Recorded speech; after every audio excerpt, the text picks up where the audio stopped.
Gather around, freaks. It's time to go to a mysterious northern land where a red suit man with horns terrorizes kids on Christmas. Wait, that can't be right. So gather around the internet Santa satellite and gather around the internet HOHOHO postal code because it's time for the show. Hey, did you see this one?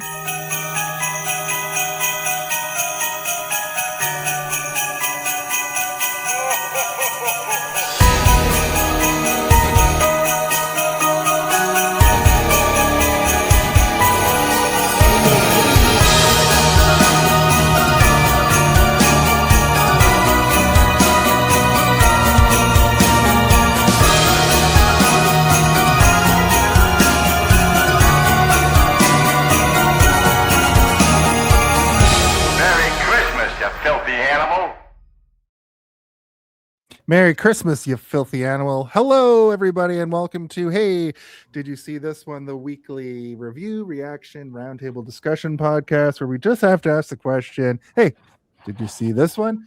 This is a show where we take a movie and we pull it apart. We talk about every element. We put it back together. We leave no stone unturned, and we make sure that we cover every single aspect of that movie for hours and hours into the night, into the Christmas night. Well, Matt smashes and crashes and bangs and booms. It is spooky Christmas month. It's sort of a grimoire book on the shelf that we've opened up, and tinsel has fallen out, but the tinsel is gooey and oozy. Last week we talked about a Christmas film by the name of Night. Okay, well, hold on, Matt. Every time you move your laptop, it's like somebody is jamming a knife into my ear. You need to stop. Don't move. I think it's like the microphone is rubbing on something or something. Oh, wait for my phone. Oh, that's what it is. Yeah, your phone. Why does it do that? Maybe you have the microphone set up so that's instead of going through the earbuds, it's going through the microphone on the phone. Probably should have done this during the technical difficulties phase of the show. Yeah. All right, how about now? Is that better? Good. Do you hear me? You're good now, yeah. Do you hear me when I move? No, you're good. Oh, no, yeah, my phone was in my pocket. It's just like you're my ass. Sorry to interrupt. Continue. That's all right. Last week we covered Silent Night, Deadly Night 2. This week we're talking about Rare Exports, A Christmas Tale, a lovely Finnish film that we will break down. We kind of already introduced you, but I'd like to welcome back to the show. It's been a while, but Matt Philp is back. He's back. He's better than ever. He's wearing his Christmas PJs. They're all Christmas stuff. I, of course, am Jason R. Phillips, the Rare Export himself. What a loop! And I'm joined, as always, by Stephen Boba Blackfly Waters. Welcome. That's me. Ho ho ho. Ho ho ho. Merry Christmas. How's everybody doing tonight? Is everybody having a good December so far? Check the setup. I want to see what it looks like. That's gnarly. Whoa, that's us. Yay. Hey. I was hoping it would do some sort of like weird portal thing when it like sees itself and like it They all didn't. switch rooms somehow. We're all in each other's living rooms now. I'm better after watching this dope movie. I forgot how awesome this movie is. I know. I used to tell people about this movie all the time. I think you and then I you are like the lose only people and be like, that were excited. It's in Finnish, and then they're like, we can, before we get to our brief histories, which that sounds like what you were starting to do there, let's do a brief synopsis. Okay. Oh yeah. Sorry, I was watching a trailer for a movie with the kid from this movie and Samuel Jackson, and they're like surviving in the wilderness. I'm like, what is this movie? I want to watch this. Anyway, what am I doing? Oh yeah, Zardoz. Zardoz speaks to you. He demands you synopsize this film. Tell him how, why, who, what occurs in this film.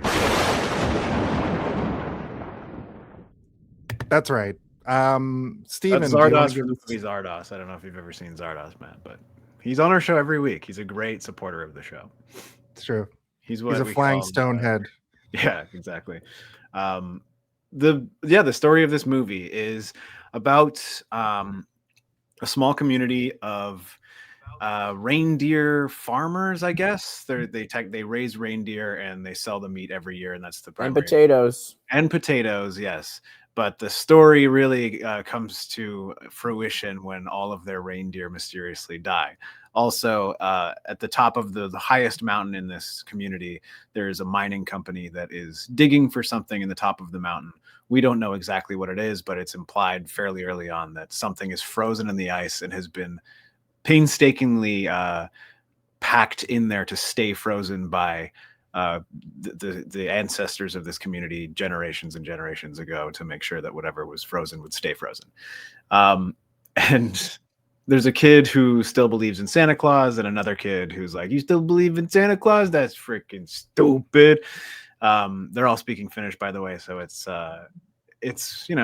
you're kind of like, oh, it's interesting to see what the differences between like our version of Santa Claus as North American viewers versus this, where the story is taking place, and their interpretation of Santa Claus. Even the modern version is slightly different than ours, but then you get kind of like delve deeper into what the older renditions of Santa. It reminded me a lot of like when Dwight dresses up as like Gringelschlap or whatever for Christmas, and he comes and he's slapping people with sticks or whatever. He's like, "Have you been good or impish or oafish or whatever?" Yeah. From the Office. Yeah. Anyway, so they reveal sort of like the terrifying truth of what Santa Claus was actually like. And if you're familiar with Krampus, it sort of feels a lot like what Krampus is in other movies that sort of explore this darker edged version of Santa Claus. But yeah, the story is the mountain is being blasted apart by these miners, and they release something, and this community is affected heavily by it when all of their reindeer are basically like skinned and all the meat is gone. And everybody in the town is having their heaters and their ovens and their hair dryers stolen mysteriously. And every sack containing the potatoes in town has been stolen. It's like, so they stole some potatoes. Who cares? And they go in, and it's like, no, they didn't steal the potatoes, just the sacks. And you're kind of like, what's going on? And it's a mystery, and the mystery is revealed. And in all that, they steal all the children, but no one seems to care. They're like, he's probably off somewhere with a girl. Well, it's like in the 80s. They're all at each other's houses is the vibe that I get from that. Exactly. Even but like the police are being called about their heaters and the potatoes because like their kids are gone. Yeah, but their kids are just fucking zipping around on jet skis or not jet skis, snowmobiles all day. It was made very clear early on that there's wolves about. Yeah, but they don't give a fuck. This is a very rural community where they're like, the kids are off shooting ducks with their guns because everybody in this town has a fucking gun. But they're worried about my hairdryer. My hairdryer was stolen. But also, it's only been one day. It's not like they've been gone for 3 days or they've been gone for an entire day. They've only been gone for a few hours, so they're not yet at the point of like, where are my children? Why are they missing or whatever, right? Anyway, I get your point, but what I'm saying is like, even in our own youth, if we left our house at like 9 a.m, it was not odd for us to not come back without a word to our parents until like 3-4 p.m. kind of thing, right? So I can buy into that. But then they do an interesting twist, which is like, this synopsis gotten off the rails. Sorry, this is what happens when you interrupt me when I'm doing my synopsis. Sorry. I feel like last time I didn't talk at all, so this time I'm going to talk. You're going to talk the whole time? Anyway, they check my face for pesticide. They think that they found Santa Claus, but then there's a crazy twist that it's not quite Santa Claus. And we'll get into that when we talk about the meat and potato sacks of this tale. But yeah, that's more or less the story, is a small community dealing with strange events surrounding strange events. Yeah. Right. That's accurate. Cool. Well, with that, we can go into our brief histories with the film. Are you talking about the brief history? A brief history. So this is the section of the show where we sit back, we crack our drink, our beer, our juice, whatever we're drinking for the night, and then we kind of talk about our history with the film. Now, I understand you two, it's linked for you, so I'll go first this week. Okay.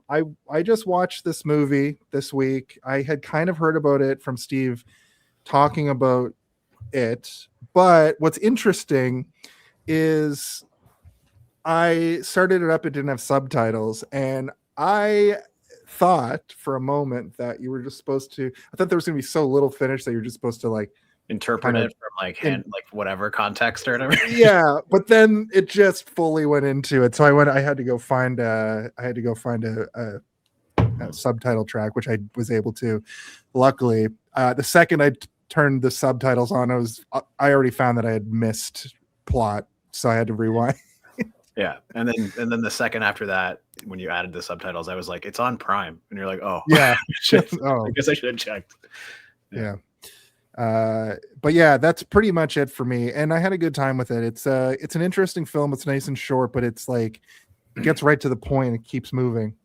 But I understand you guys. You know, some short movies sometimes will feel. I've never, like there's a couple movies that we watched on the show where it's like a 90-minute movie. I'm like, this feels like it's 3 hours long. Like I watched The Guyver 2 today, and that's like the same length as this.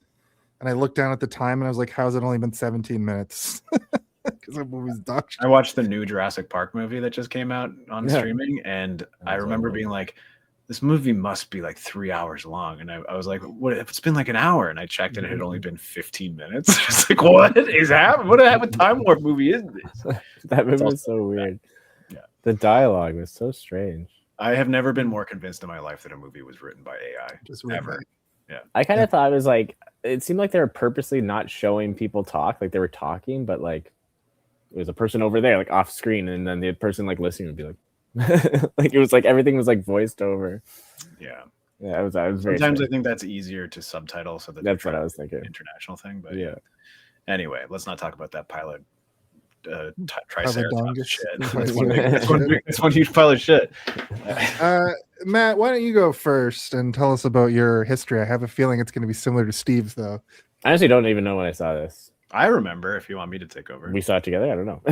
we definitely did. Okay.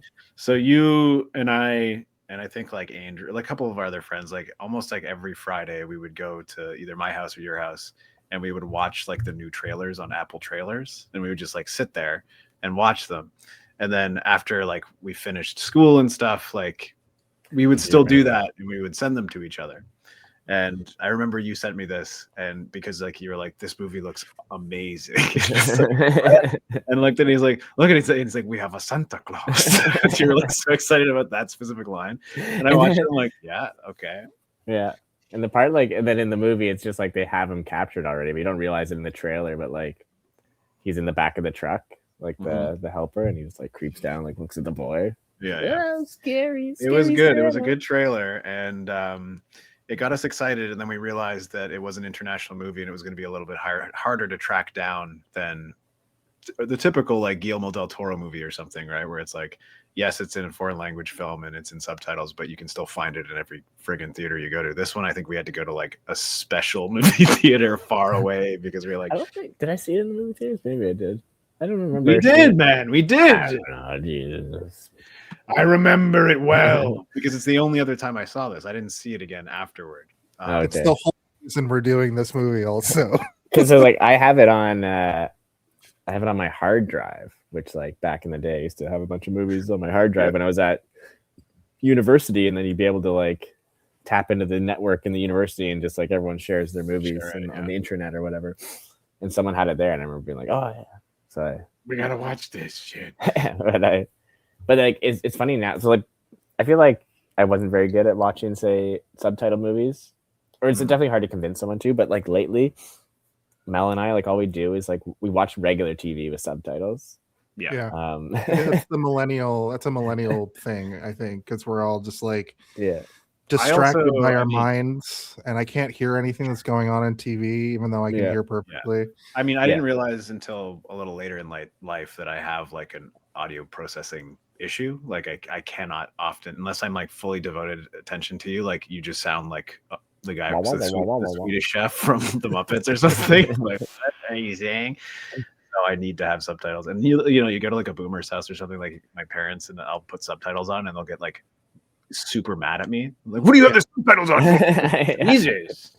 My dad, when I first discovered I needed it, I went to my dad's. I was probably like 28, and I was like, can we put subtitles on? And he was like, no, because then I'm going to be trying to read the subtitles the whole time and miss what's happening in the movie. And I'm like, you can't do both? And he's like, no. So I'm like, it's easier to do both when it's like English. Yeah, true. Kind of like just kind of like, oh, what did they just say? And you just catch like that word you missed or whatever. But yeah, when it's in a different language, and I'm constantly like that, reading the bottom, missing kind of what's happening. I understand that. But anyways, the history. I've probably seen this movie several times. I don't remember the last time. It's been like probably a few years since I watched it, but I think it was like one of those first kind of like horror Christmas movies to me. And then there was like a stream of them after that, where it just seemed like they're kept every year. There was like a new one, so maybe I was missing them before or whatever. But like, yeah, it's been a sort of a horror subgenre forever, but like it comes in waves, right? There was like a big wave in the 70s, and then there was another one in the late 80s, like Critters, for example, or not Critters, Gremlins is technically sort of like a PG-13 in betweener Christmas horror movie. But you know, they come and go, and then Die Hard if you want to. And then Die Hard If You Want To sounds like the next Die Hard movie. So yeah, anyway, you're right about that, where it's like there was sort of a blank bubble before this, but there was a few that existed around it. And then a couple of years ago, there was another one, and it hasn't really started up again yet. I mean, they had that one with David Harbour that came out like 2 years ago, where he's Santa Claus, like basically like fighting terrorism or Violent Night. Yeah, it's like if Die Hard was actually a Christmas movie. Mm-hmm. Yeah. There's my one dad, my like, dad's obsessed with that movie. Every Christmas now, he's like, "Let's watch that one where Santa Claus is killing people with an axe." Like, okay, where Santa Claus drives angry. Yeah, Like, just drive angry. There's one called the Krampus with I think it was with Adam Scott. Is that his name? There's a shitload of Krampus movies, but there is that one big budget one that came out a couple years ago with like a pretty good cast. And yeah, we were trying to come up with Christmas movies, and I kept being like the Babadook, and everybody's like, that's not. And I meant to say Krampus. I was trying to say Krampus, but my brain kept saying the Babadook. So I have a friend that's from Austria, and like, I guess like Austria, I'm going to lump it into the Scandinavian countries, even though it isn't. Is like they're big on the Krampus and like that kind of imagery of like the Santa with the horns and all that kind of stuff. Mm-hmm. And just hearing like a person with a German accent say Krampus is fun. Krampus. Krampus. It just happened on. That's why I should have done this movie like last week, even though it wasn't available. But it was on December 5th. Last Friday was like I forget what they call it, but it's like Krampus Day or something. It's where the Krampus comes down from the mountain. Krampus comes down from the mountain and beats you with a birch stick. All right. That's kind of what the book in this movie is talking about. Yeah, showed him doing it. He had like a little stick. Didn't he like find like? Well, yeah, he goes to his dad and he's like 15 lashes with this. Make Krampus happy. But I mean, even at the end of the movie, when they find him in the ice, he's got the big giant horn. Like he looks like Krampus. Like I'm pretty sure it's supposed to be Krampus and not Santa Claus. But you said it right too when you texted me. You're like, I forgot how wild this movie gets in the last 20 minutes. It's so true. It does get pretty wild. As soon as like he pretty much like the point I think is when he, like the boy like drops his dog. He like becomes a man. It just turns into this wild movie. Turns into Sylvester Stallone. An action zombie movie. Yeah. Good movie. All right, so we done here? We're done with the production talk. Brief history, but yeah, we can go into production talk. Yeah, what were we supposed to talk about? History? Just our history of the movie? Yeah. I've my history also, like I've told people about this movie a bunch, and and it's always popped up on lists too, like best Christmas movies. It's always like on there, and people are like, "What the hell is that?" But no. I saw somebody online say that like this was the scariest movie to them, but they must have watched it when they were like super young, because I didn't really get. I thought there was going to be a rampaging Krampus at the end, which I'll get. It's like one of my problems with the movie, but I'll get to that later. Stamping Krampus. I wanted a Stampin' Godzilla Krampus, which they kind of build up and never really do. But I could see some of the scenes, like when the helpers kind of come out of the woodwork. That's pretty messed up. I kind of like the way it played out, but it's definitely not a scary movie. I don't think. I mean, I think if you're a little kid, it's probably pretty freaky, because it's. If Christmas is coming in 3 days and you're shown this movie, Yeah. Please don't come to my house, Santa. Yeah. But I mean, it does an adequate job of ramping tension, which when you're a little kid, tension just means scary, right? That's what it is. And there's some freaky imagery. There's also like 20,000 old man dongs in this movie, which you're like, ugh, good lord. That much. I mean, maybe I had the gamma jacked up too high on my fucking TV. The shadows super were not bright. hiding anything. See every Yeah. dong. I felt like I had to look kind of closely. I thought it was like when they all showed up and And Matt's like corral. right up against the screen. Like, I see an old man dong. on my 100-inch screen. I'm like, Yeah, you're using a projector. All the darks are muddy. no, I didn't watch on this, but yeah. But I was like, did they cover them up like Barbie dolls? But no, then you just see one kind of like flap in the wind. Flopping around. Anyway, we're like, no. I was gonna try and make a dick joke with deck the halls, and I'm like, we're dick the halls, Dick and balls. dick the balls with dick and balls. We did it. We got there. Okay, well, I got there. Anyway, I was very happy when I rewatched it. I was like, this is a So was great I, movie. and I'm happy to talk about this movie in depth with you guys. So let's do a quick director talk or production talk. I don't have a lot to say, but if you guys Not do, too- let's- All right. Quiet on set. Are we rolling? Okay, let's shoot this piece of shit. Sound. Speed. Action! So the movie was made for a modest 2 million ish. It made 4 million worldwide, so real small. But like you said, Steve, it was only on, 50. but a movie like screens. this probably also didn't spend that. It was also 1.8 million euros for the budget. Yeah, so, which is roughly 2 million US, according Yeah. to my notes. according to my notes. But it 14,000. didn't have major 14. releases everywhere, right?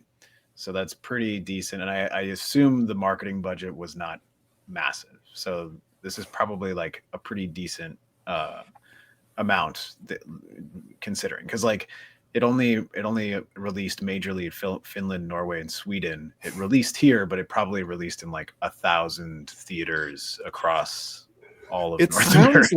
like the only advertising was like that Apple trailer site that existed back then, because it's not like now where like you'll see these smaller movies show up on YouTube, like that Lurker movie that didn't do very well. I was for some reason just blasted with ads for it, and it wasn't very good, but I got, and I feel like Rare Export. You were like was really- obsessed with that for a couple weeks. I was like, this movie has infected Jason's brain.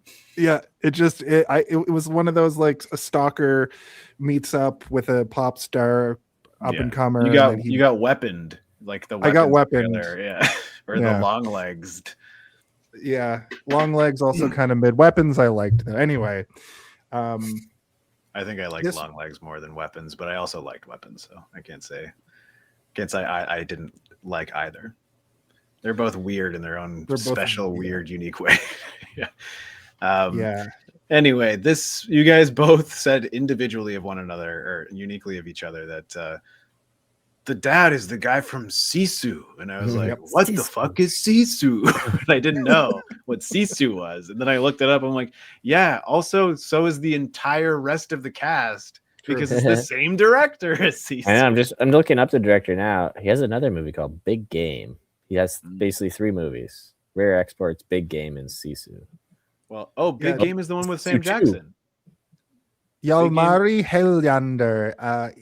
He has a bunch of movies, but I don't think Did you hear what I just said? They're Yeah, making like Big a Game. Sisu. Big Game is the one with Sam Jackson where I was watching the trailer where it's him and this little kid from this movie surviving in the wilderness against like explosions and setting traps and stuff. It looks like an intense Home Alone movie. cool as hell. We have to Yeah. if we end up doing the Sam Jackson month that we talked about, we definitely have to do that one. Okay, yeah, let's do Oh, it. I want to see that movie. Because I like this movie and you guys both said you like Sisu. I haven't seen Sisu. I don't even know if I'm saying Sisu 2 comes out very soon. Sisu 2, Electric Sisu 2. How Electric does Sisu Sisu. 1 end? I thought he died. I Yeah, thought he that's what I died. was This gonna is a World War II revenge movie where he just goes all out. Like he's injured at the beginning and he's just fucked up for the whole movie. So Yeah, you get I don't know. Yeah. shot a few times. But I looked Did it he get up. his gold back? He's just basically like, you Yeah. took my gold. He's basically the angry old man from the Oh, he's Simpsons. trying to get gold. I was when I looked it up on IMDb, I was like just looking at the photos at first to be like, oh yeah, it is the dad, and then I clicked over one. I'm like, wait a minute, that's the kid from this movie, and he's hot now. He's got a machine gun. What the heck? He's all grown up now. Yeah, It's 15 years later. yeah. And then that's when I was like, oh, and then is that guy next to him the guy who was interpreting to English? I'm like, wait, the whole cast is, and that's when I'm like, it must be the same director. All or 15 producer. Finnish actors. Yeah, they're all there again. So yeah, I might check out Sisu because you guys both said it's good, but I also like this movie, so I'm sure I'll like it at least a little bit. I remember seeing like TikToks and stuff where people will just like clip one sequence from a movie and just like slow it down or add like a stupid filter on it to make everybody's skin look like an orange peel or whatever. Where they like how jack excited up do you think this director was to get Samuel L. Jackson in his second movie? Pretty stoked, I would say. Is that movie in Finnish too? But I think Sam Jackson is also one of those actors where if you meet his base amount and he likes the script, he'll often lower his base amount just to like make sure that you can meet your budget. Or he'll just like be like, just pay me my base and I'll show up and do what you need me to do. Because I think that he's like a journeyman actor, right? Like he loves acting and it's his job, and he's like, well, I'll do it. You know, if you've got the time, money, and budget to wait for me, then I'll do it. You mean if you pay me to do the job, I'll do it? Yes, exactly. So I don't really have a ton of other stuff to say, except that like the cinematographer, who I'm not familiar with, his work in this movie was really reminiscent of what Guillermo del Toro was doing around the same time, and like especially that opening. Excuse me, I'm drinking a very fizzy drink and it's making me burp. Fizzy Bublo? Fizzy Bublo drink. He hasn't done a lot of great work in terms of like this movie, as well as Big Game, the movie we were just talking about. But he also did a movie called Iron Sky, which I have seen, which is about like Nazis still exist, but they all live on the moon, and then they come back and invade Earth again or whatever. I don't know if you guys have seen it, but I remember that movie coming out and people being like, well, that seems like a sweet idea. And it's like, are the Nazis the good guys? One of the main plot points is that there's this like really predominant like black actor who is like super famous on Earth, and the Nazis like basically like they like change his skin pigmentation and his hair color and his eye color so that he's an Aryan, and they're like trying to take this guy who's really famous, and it's really fucking weird. Sounds problematic. It is. It is not. It sounds like one of those movies that's like Yeah. super problematic on purpose. I and then remember the wrong people somebody co-opt it. somebody convinced me to watch this movie at work, and I was like, oh, that sounds kind of fun, like Nazis on the moon, like that'll be like and this is before Nazis came back into our actual reality. So I was like, I'll check it out, and then that whole plot point was happening. I'm like, what am I? Feels strange and odd, and I don't really like it. It's making me uncomfortable. Anyway, what I was trying to say is that his work in this movie was really reminiscent of like earlier Guillermo del Toro stuff, and even sort of modern Guillermo del Toro stuff, and especially in like how he shoots everything to be very whimsical and feel like storybooky, like that opening sequence where he's going through the books, and the opening sequence on the mountain. It all just the way everything was framed and lit. It was nice, and I think the movie overall like looks really good. Like everything inside of the dad's his like butcher shop or whatever, that felt like straight out of a Guillermo del Toro movie as well. Just how it's always sort of like straight on, and the windows are interestingly shaped. It's all good stuff. Yeah, I think that I'm just all I'm doing is just pumping this movie up a little bit more before we get into the conversation. I was honestly, like, it looks good as well. It's not one of those movies that's like a low budget and it looks like a low budget movie. It feels like a higher budget movie than it actually is. I just wanted to touch on for a $2 million movie, the CGI they used was very sparse, but what I thought was interesting was it was like wide shots of it, so it looks dated, but it's not bad.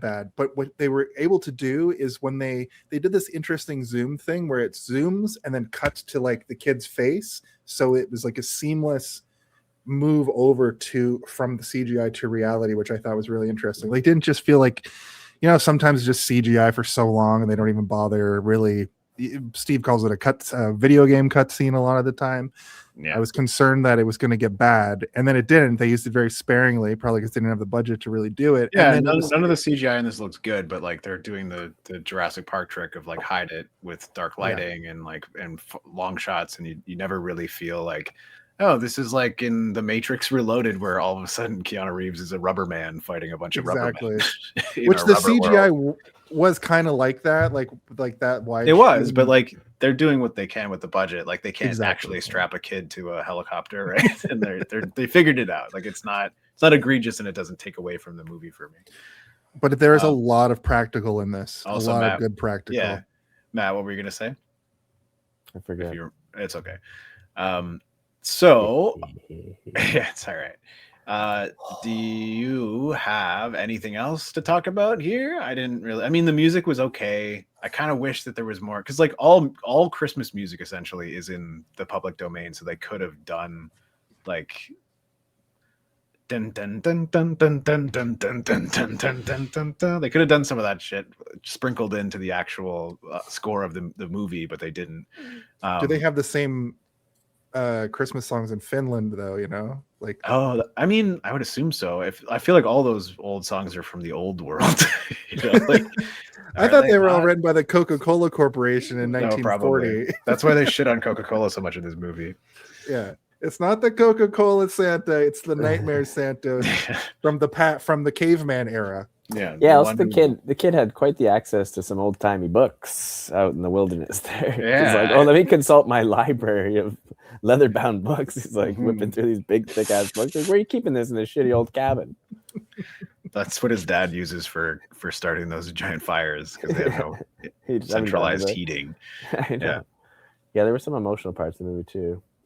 There were, and it's like it was surprisingly poignant. Like I was affected by it. I was like, oh, this is like, and they don't go into any details really, but like you kind of surmise it on your own, which is impressive. It's good storytelling in a short period of time. Like, yeah, and we still don't really know the dad and the son. We don't really know what's going on there, but like you know what's going on there emotionally, and that's all that really matters, which is pretty impressive to me. You don't know what happened to mom, but like, also you don't know what happened to any women in this movie. That's true. They were zero. There were 9 actors in this movie. Not a single one was a woman. You're right. Yeah, boys club. Yeah. You get 75 naked dudes with beards. You know, a single chick. What was I saying? Oh yeah, but like I feel like it was all that was like building up. It builds up a lot of like the kid like being a kid, right? And the dad kind of I think struggling to be a man, like just gives him a gun, like just like take a gun. Everybody in this movie has a gun. But like I think that was the whole point of like they had to mention that it is like his mom's not around, and then it's like kind of him struggling to be like raising this kid on his own, and like doesn't know how, or doesn't like, and like the kid is definitely like emotionally stunted and like carrying around a little dog on a leash, like a little stuffed dog. And then his friend making like comments about him being like a baby or whatever. And then, so I think like all that led up to that point of him like shedding that dog. It was like a very, I don't know what you call it in the movie world, in the movie biz, but like kind of like becoming a man moment. Yeah. Yeah. But, that's absolutely. It's. I mean, it's. Yeah. And then his dad being like really, like essentially really proud, and he's like, "I got this," and then the dad's just like, "Okay." He also thinks he's gonna die at the end. He's like, "Tell my dad what I did. I want him to know I'm a man now." Yeah, exactly. It's all very schmaltzy, but like it's also good. Like it's affecting me in the appropriate ways, and like. Anyway, we can talk about this more when we talk about the actual movie. Just before we go to the body, reviewer Roger Ebert from rogerebert.com described it as a rather brilliant lump of coal for your stocking, noting its adult tone and inventive take on Santa mythology. So Roger Ebert guy has a way with words, I tell you. It's bullshit that you'll like. Yeah. I mean, that's exactly what it is though. Like it's like a weird dumb movie, but like at the same time when you're done watching it, you're not like, well, that was 2 hours of my life I'll never get back. It's like, no, I like that. Like I might watch that again at some point in the future. I don't know when. You already talked about the length, but perfect length too. Perfect length. Yeah, I love a short. It doesn't outstay Christmas the movie. welcome. Yeah, and like the goofs start to get, as soon as they start to get too goofy, it redirects and tone appropriately, and then the tone goes into some wild ass direction. I think it probably could have ended with them looking at all the naked men in the pen, and it could have just ended there. They didn't have to have that weird like sequel bait, which I'm like, what is this going on? How does this work? Logistically, I don't understand how this would work. Just fast forward a whole year in 5 minutes. Yeah. I was like, how is there 10 minutes left of this movie? That's Jason, that is not the weird part. It's not that they fast forward a year in 10 minutes. It's that they are shipping all of these men as well-trained mall Santas across the fucking planet. True. I know the one scene where they're like training him, like that went on too long when he's like petting his son. He's like, yeah. You're like, what? Like, we get it. It just kept going. And he's like, gives him the present. Yeah. Body of the episode. Agree. Yeah, let's move on to the body of the episode. The body of the episode. That's right. We're going to talk about the movie at length now. It's a short movie, so the length won't be long. The movie starts off basically with a team of excavation people, like a kind of like a Dr. John Hammond style. I don't think that they're paleontologists, but they're like miners, basically. But he's also like a collector, like it seems like we've kind of learned throughout the movie. He's funding this project, so I don't. What else is that guy in? It is kind of a John Hammond kind of person.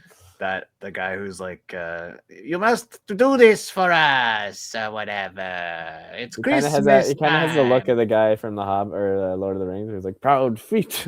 Like, kind of looks like that guy. He kind of always has a look in his face. Or no, not that guy. His name is Per Christian Ellefsen. And he's in a lot of stuff. I was thinking of a different part in Lord of the Rings. Is when like the kids run by and then the guy's laughing and then the wife's like gets upset, like that guy. That's the same actor. That it is both those part. Yeah. No. It's the same guy in the Hobbit. Yeah. But not. It's not this guy. Are you sure? Are you sure? Yes, because this guy's from Finland. Why would he show up in New Zealand for? What else is for it? Yeah, maybe. But he speaks English throughout this whole movie, and this whole team, they're supposed to be Americans, and they're there excavating this hill, this like mountain. They call it a mountain, but it's a hill. I don't know. Are they supposed to be Americans?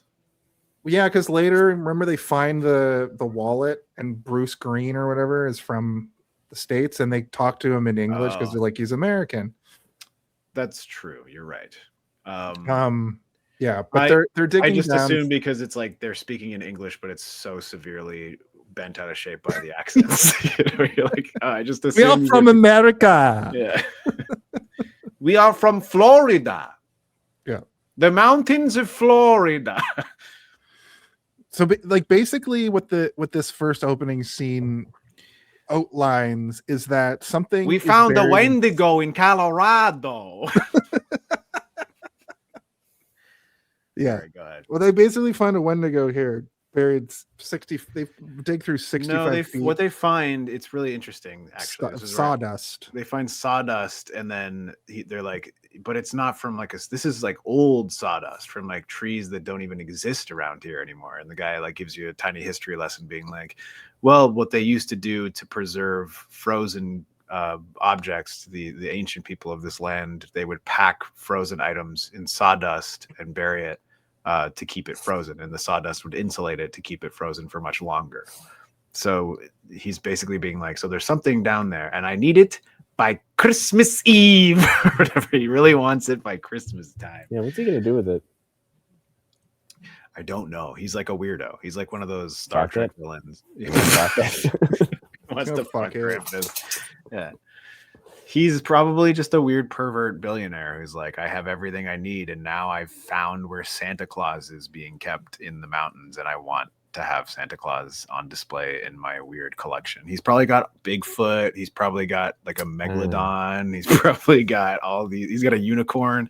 He's got a ton of crazy fantasy creatures that were thought extinct. He's got 2 leprechauns, but he keeps trying to get them to mate, but they keep kind of trying to kill each other. And he's like, no, separate them. I don't want them to kill each other. One of them is just a little person. Yeah, he dies immediately, or not immediately, but he dies like right after. Remember, he's like, everyone smile and don't put your weapons down, and nobody understands what he's saying because they don't actually speak English properly. Yeah. And then someone throws like a miner's pickaxe into the back of his head. It's like when he shows up and he's like, "Where are my men?" And the guy's like, "Yes, we are men." Let's talk business. Yeah. That was good. It is good. All right, sorry, I'm interrupted. The comedy in this movie absolutely lands almost every time it's meant to, which I appreciate as well, especially from like a movie. Sometimes movies like this, like the wrong bits of comedy land, or you find things funny that aren't meant to, but like the jokes that they have written into the script are also landing appropriately. What we kind of find out is he has this weird list that they're all like, why do we have to follow this list of rules? Clean behind your ears. I pulled the list up here because I didn't get a good look at it. Here's the list. Oh, nice. And then it turns out, good job, later, Jason. This is a good thing you've done. What's cavorting? Yelling at each other, I think, or talking. I think it means arguing, like arguing with each other. But arguing is the next. Oh, you're right. Maybe it means horseplay. Yeah. No fucking each other. What it is like these are all things that would make you naughty. Cavort thy neighbor's wife. Yeah. No cavorting your neighbor's wife. But then like clean behind your ears. This is funny shit. And then he like almost jump or dance around excitedly. Yeah. Cavort. Oh. To jump around excitedly. I'm gonna start throwing that into my lexicon. Yeah. Tell your students to stop cavorting. Say no cavorting. Yeah. Just make a giant no cavorting sign for your classroom and your office. I told you only cavorting between 3 and 4, and in this designated cavorting area. Yeah. This cavorting week. A small box on the ground made of like painter's tape. Yeah. Cavort in the box. Yeah, that you just earned yourself 45 seconds of cavorting, Samsonite. Get in the box. In the cavorting box. Oh man, I shall cavort later.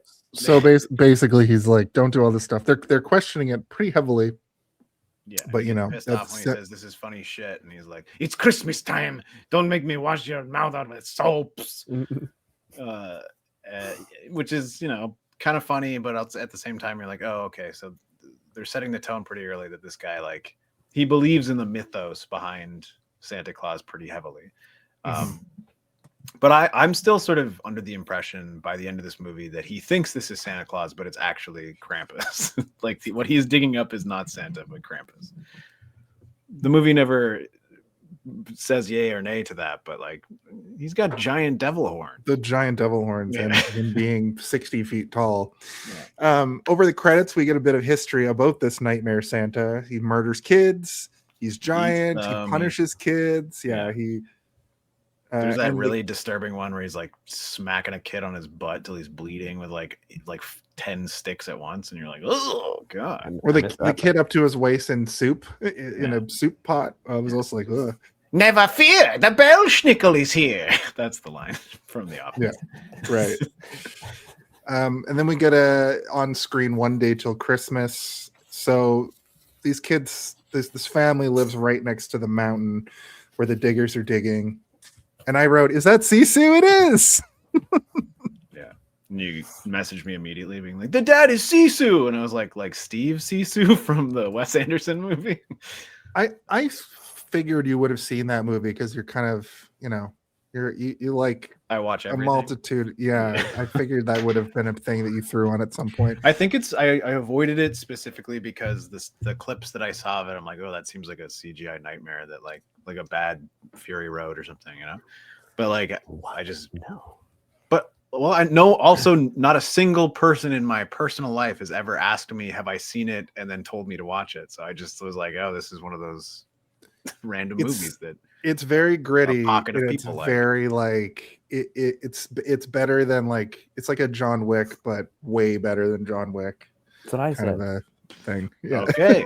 Well, I also don't really care for the John Wick movies, to be honest, but I don't hate them either. I think they have their place. Action is action, but I couldn't tell you right now if I've seen all the John Wick movies or if I've only seen one, because that's what I told Steve.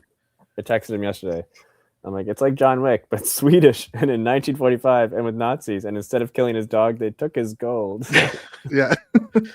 But he does them really elaborate like traps, and it's gory and just gross. It's awesome. Right. It Well, was good. I mean, you guys have both now told me that it's good, so I will watch it. I will watch it based on the recommendation of two people's opinions of whom I did trust. fall I asleep. suppose.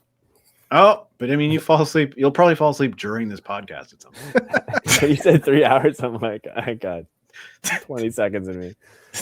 I'm in bed in 10 minutes. That's why you put your pajamas on before we started. Yeah, you're ready. You're ready for bed. You're gonna have sweet dreams of Krampus eating your children. It'll be funny. So- I mean, it won't be that funny. It'll be kind of annoying. It is the like a dad- portal. Whoa. Whoa! Dun, dun, dun, dun, dun, dun, dun, dun, dun, dun, dun, dun, dun. All right, sorry. The dad Renault, I think his name is. He's building some sort of trap with It's a wolf pointy pit. sticks. It's a wolf pit. Yeah, a wolf trap maybe. they're You illegal hear a here. wolf. Yeah. He calls for the young kid This is Pietari. one of those things where watching 1,000 movies did pay off, because I was like, oh, it's like a bear pit, like in The Edge. I know what a bear pit is because Anthony Hopkins taught me what it was when I was 10 or whatever. Never seen or heard of this movie, and another person said me neither. The same person said it. we got a cool person talk to himself in the chat. Well, it's a good movie, and we're gonna have go in deep on it right now. Yeah. He's building a wolf pit, and we make assumptions at this point. Like, he puts a pig head there, and you're like, okay, he's trying to capture probably wild animals. For what reason, we don't know. We discover later that it's because there are wolves in the area, and they raise reindeer for meat, and that's the bulk of their money that they make in this community. I think the number is like $85,000 is generally what they bring in every year, based on the reindeer meat that they sell to, I don't know, surrounding communities or whatever. And Pietari falls asleep, it seems like, on the leading up to Christmas every night, sitting up, reading about the nightmare Santa Krampus. This kid is terrified of Santa Claus before anything starts happening. Yeah, he has an advent calendar on his wall that doesn't have anything in it. It's just like a poster advent calendar. And when it gets to the last He's day, opened the other doors. He just really He- doesn't want to open the last he one. tapes off the last one, Yeah. which I found to be objectively funny. The other doors are already open because it's very close to Christmas, right? Like, there's only a couple days left to Christmas. I think it's, what is it, at the beginning of the movie? It's one day. Like, this is Christmas. Yep. Yeah, one day to Eve, Christmas, basically. then 0 Yeah. days to Christmas. But the thing is like, I think it was a poster on the wall. Like, I don't think it was like. No, it's real. There's open holes, and you can see Is depth there? to it. Yes. But did he take something out when he opened He's up already that- opened them all. What is he going to take Oh. out? Okay. Is it chocolate? Do you or think his gingerbread dad is cookies? that bad that he's like, I didn't get you an actual one. I just got you a poster of an In advent my head, calendar." I was like, in Finland, they don't have advent calendars that have things in them. They just open up. It's just a little- picture. Yeah. Yeah. Inside is a little picture of weird an Finnish elf. stereotypes, yeah. Yeah. They don't put anything in their advent calendars. They're crazy. They wear wild. hats on their feet, and hamburgers eat people. And they can't They tape swim. cardboard to their booties Oh, yeah. Yeah. What was that? because he didn't want to With get his the butt smacked with lashing. the sticks. Yeah. Yeah. I He's a forgot genius. about It's that. part of his armor. Yeah. I love. Yeah, He even tries to get his buddy to do it. He's like, tape this to your butt. His buddy's like, what the hell? And And his Juuso's helmet. like, "You're a baby." Yeah. His helmet, like you just get used to him wearing that helmet, but it's like old Wayne Gretzky 1990s helmet. Yep. So funny. They Okay. scratched out the logo. I mean, that's what they got to do. Yeah. It's a Jofa helmet, but it's like the O's gone, so just like Joe space. Yofa. A couple of the letters are colored red, and the rest of it, it's scratched out. So he looks outside on the roof, and it looks like there's footprints there. And I wrote down, put some pants on, kid, because this kid is like bottomless with underwear on and just like running outside. And I'm like, how used to the cold you have to be in your tighty whities? I was thinking that too. I'm like, this In the kid deep runs winter. out with his tighty whities, does not put pants on for it. Like, he must have sweatpants lying around somewhere. Like, yeah, throw those on. He's probably so cold. But then he also is like waiting in the cold, and his dad is threatening him, being like, the wolves are out there. They'll eat you if you don't come in. And he's like, I don't want to come in. He's like, well, you gotta, because I'm busy cutting open this animal. And Yeah. like, Also, like, what time of year or like how far north are they? Like Finland in the north at Christmas. mhm. Yeah, it's -40. Not even -40. The sun comes up at noon and then Yeah. goes down at 2. Like it's Well, I was thinking about that too, because like the the times of daylight in this movie are so brief that it seems like even them just driving like 20 minutes down the road and then back, like the sun is gone, and you're like, oh, okay. At first I was like, they weren't gone that long. I'm like, oh, it's probably a part. but of like the kid wakes up and sees like footprints on his outside his window and it's daylight. So it's like, what, did you sleep until noon? It's I mean, sunrise in, Yeah, he's up all night reading about Krampus. in Helsinki. It's sunrise at 9 a.m., but sunset at 3:30. So it's a 6-hour day. But Finland's a still- long country. Where are they in Finland? True. They were near the we Russian should border. definitely determine this. They are, because they are close to the Russian border, because they say that the Russian wolves are coming down, right? Like these fucking Russian wolves are coming for our. That's what that fence. The fence was like the Russian border, wasn't it? Yeah, the Yes. Kovatunturi Mountains is where it takes place, which is northern Finland. Let me Oh, get this. all of Finland borders Russia. I did not know that. Yeah, dun, dun, dun, dun, dun, dun, dun, dun, dun, dun, dun. Well, you know what? Who gives a shit? Let's just say that they've got a 6-hour day, and then that's it. Mother Russia. Mother of Russia, we send the wolves down for your reindeers. But yeah, he's upset because he sees the footprints outside his window. But then this is where we realize that his dad is basically like a butcher sort of thing, right? His dad skins. He probably would, which is kind of crazy to think about, that all those deer that they were probably going to slaughter, he would be the one that would reindeer. You can call them deer. I'm sure. Okay, fine. All those reindeer that they were going to slaughter, he would probably have to be the one that like skins, cleans, and prepares all that meat, right? Which is why his butcher shop is like a giant barn, but also looks like a crazy torture chamber from like a psychological horror or something. Movie. Yeah, Easy to hose down the blood. easy to hose down. Yeah, it's all tiled and it's very grimy, and it reminded me a lot of Mimic. Remember when we watched Mimic recently, Jason? Like, Yeah.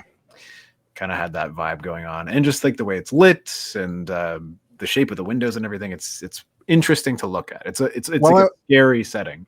While I was watching it, I wasn't thinking about Guillermo del Toro, but now I'm like rewatching it in my head through that lens, and this director is like the Finnish Guillermo del Toro. The way he shows things, the way he frames things, the weirdness of rooms that he shows. Even like Pietari's room is very like Christmassy, but it's got like a darkness to it. Because he's also, like his name's just Peter. Right? Isn't that the translation? Peter. We can call him Peter. Can we call him Peter? Okay. Yeah. I made sure to learn all their names, kind of. Petri. Juuso. I won't do that all night. That's a lot. So Dad tells him to get dressed. They're going to go to the roundup. Yeah, they're going to the roundup, and I had forgotten about like what all this was, because I haven't seen this movie since we saw it in theaters, and I was like, I can't remember anything that's going to happen in this movie. But doesn't his friend kind of reminds me of like, you know, that like other friend in Terminator 2? It was like the kid with like the mullet. It was like The kid that lies to the cops so John Yeah, Connor yeah. doesn't just get caught immediately. Yeah, I he can seems see like that kind of kid, you know? And they're both kind of like weird looking kids, but like at the same time, it's just like, you know, Just like they're just like kids are weird. they're just like some kids just look weird. Like they're cute, but they're like kind of weird looking. You're like, okay, well, they're interesting to photograph, but at the same time, they have such an opposite dynamic where you're like, this kid is what, like maybe a year older, maybe 2 years older, and he just like stomps the shit on this other kid constantly every chance he gets. But he like, and then he walks up and he's got a cigarette in his mouth and he's like, "Got a light." He reminds me a little bit of Nelson Muntz Yeah. Like in my brain, is he wearing like a sleeveless vest? Is he wearing like a? Is he actually Snake from The Simpsons? Doesn't Nelson also have a sleeveless vest? I'm pretty sure he does. Yeah, that's true. That's true. I don't remember what he's wearing now. I just am only picturing him wearing like Nelson Muntz clothes, or the same clothes that the kid from Terminator 2 is wearing, with like the buttons and shit on it. Anyway, he's giving him shit constantly, but also there's a part that we sort of glanced over at the beginning there, which is Peter and this other kid are watching the miners Juuso. On the mountain. And they cut a hole in the fence on the border so that they could go up and look. So they've cut this hole in the fence, and when they get to the roundup, they're calling the deer, and the deer are coming. The reindeer, sorry, Matt, are coming over and like they're all excited or whatever, and only 2 show up, and they're like, "Where the fuck are the rest? Maybe they got lost." And then they go down on the snowmobiles and they find, what is it, like 150 or something, or like. It's like a crazy number, like a lot of dead reindeer. 180, yeah. It's like a huge number. And they're like skinned. It's not even like just full carcasses. It's like they've almost been hollowed out. And it's pretty. It's an interesting visual. It's like something that makes you go, ooh, what happened here? If it was one person killing all of them or one wolf killing all of them, you could imagine that the rest of the reindeer would run away, but they're all dead in the same spot. So like in hindsight, you're like, oh, all those elves just showed up and like ate them all at once, like a zombie horde. Which is I cool. think the elves were inside the reindeer and they were like, yeah. They came out. They tauntauned inside them because they're all naked. Like Jim Carrey and Ace Ventura, like came out of their butts. Hunting those rhinos. I absolutely never considered that as something that maybe could possibly be what is true, because that could be true. Or like they hatched out of the reindeer somehow. Yeah, like he's got magic power in the reindeer. Like he transforms the reindeer into like little gross bearded men, like gnomes. Yeah, where'd they come from? And they don't see a footprint of one until they lift it up, and it's like directly underneath the skin is like where a footprint is. That is making a joke, and it's making sense. It is making sense. I'm like, wait, what? They Ace Ventura out the anuses of these reindeers? That's one of my issues with this movie. There's not a whole lot of world building, so it's like it's short, so you're just seeing what's happening in the moment. Yeah. I think a world building version of this movie would be really cool because I want to know more, and we never got a sequel. I don't think there was ever intended to be a sequel, but like you said, Steve, it was a bit of sequel bait. But I do want to see, like, what if these... It was not sequel bait. It was like, look how goofy this movie is, and now you guys watch the whole thing. We're gonna throw another weird goofy thing at you. But what if they like were sleeper cells and they get activated again? Yeah. I wanted a giant flaming Krampus who got blown up, but not all the way, and is rampaging. No, Jason, if this movie was $4 million, maybe you would have got that. But yeah, double the budget. Yeah, exactly. There's a funny moment where Juuso questions Peter on his gun skills, and Peter's just like, "Santa was outside last night." And he's like, "What are you talking about? We're men now." We're supposed to be. Don't you see that I smoke cigarettes now? I'm a man. Yeah. So you'll be smoking cigarettes in 6 months from now. The men discuss the wolves being on the prowl after the explosions up on the hills, and that's the part you were talking about them coming down from the Russian mountains. And they see 2 reindeer come up the hill. And that's what they were trying to round up. So they head down to look at where they're supposed to come from. That's when they find all of the massacred reindeer. Yeah, they also find the hole in the fence, and they assume for some reason that the miners cut the fence. I don't know why they assume that, but so Peter is like, all kinds of things keep happening to him. He believes fully that he's naughty already, but the fact that there's a hole in the fence, it's their fault. They had that so they could go like, his guilt level goes through to maximum, through the roof. He's at maximum. I'm a guilty kid, and this evil Santa is gonna come eat my fucking whole body. And I mean, you know what? I would at that age, I would have thought the same thing. If I truly believed in a demonic monster that lived inside of a frozen mountain that would eat children, I'd be like, this guy's coming for me. I need to find a priest, an old priest and a young priest, and they need to help me, or I am dead meat. Well, this kid's probably been able to read for 2 or 3 years at this point, and every year at Christmas, it seems like he jam packs his head with this lore. And this year, there's staggering evidence that Santa's helpers are already watching him. Yeah, I don't know how old he's supposed to be. He feels like he's supposed to be like 9-ish, or like 9 or 10, 8 or yeah. 9 or something. But I don't really. His buddy's like 13 or 14. Yeah. Who is, by the way, naughty as hell. He's smoking cigarettes. He's swearing. He's like threatening him. He's like, I'll pound the shit out of you if you say anything. He's cavorting. He's cavorting everywhere. This kid can't stop. He doesn't even use the box. No. He's cavorting outside the box, inside the box. And Peter's dad looked horrified, like he knew it wasn't the wolves. Also, who the dad is very much that character that's like, none of this could possibly be real until the moment when he's like, oh, it's all real. But he also is the one who like grabs the gun and like fucking Terminator shoots the lock off and kicks the gate open. Everyone's like, whoa, buddy, we cannot cross the border and go shoot up a mining facility into Russia. That's insane. Yeah, because they're like they paid off the border security to shoot on site or something. Yeah, it said that. Okay. And when they're looking around through the reindeer, they move something out of the way, and there's a full human footprint. Only Peter sees that. Was Peter said, yeah. Which is cool, and like it's one of those things where like it's quite. I mean, obviously the camera focuses on it, but it is like the indentation is subtle enough that you're like, oh, this is an intriguing thing, and like, but you assume he's going to tell everybody, or at least he's going to try, but he doesn't. He still keeps it a secret because he's scared of the fact that he is the one that cut the fence open and doesn't want to spill his guts just yet.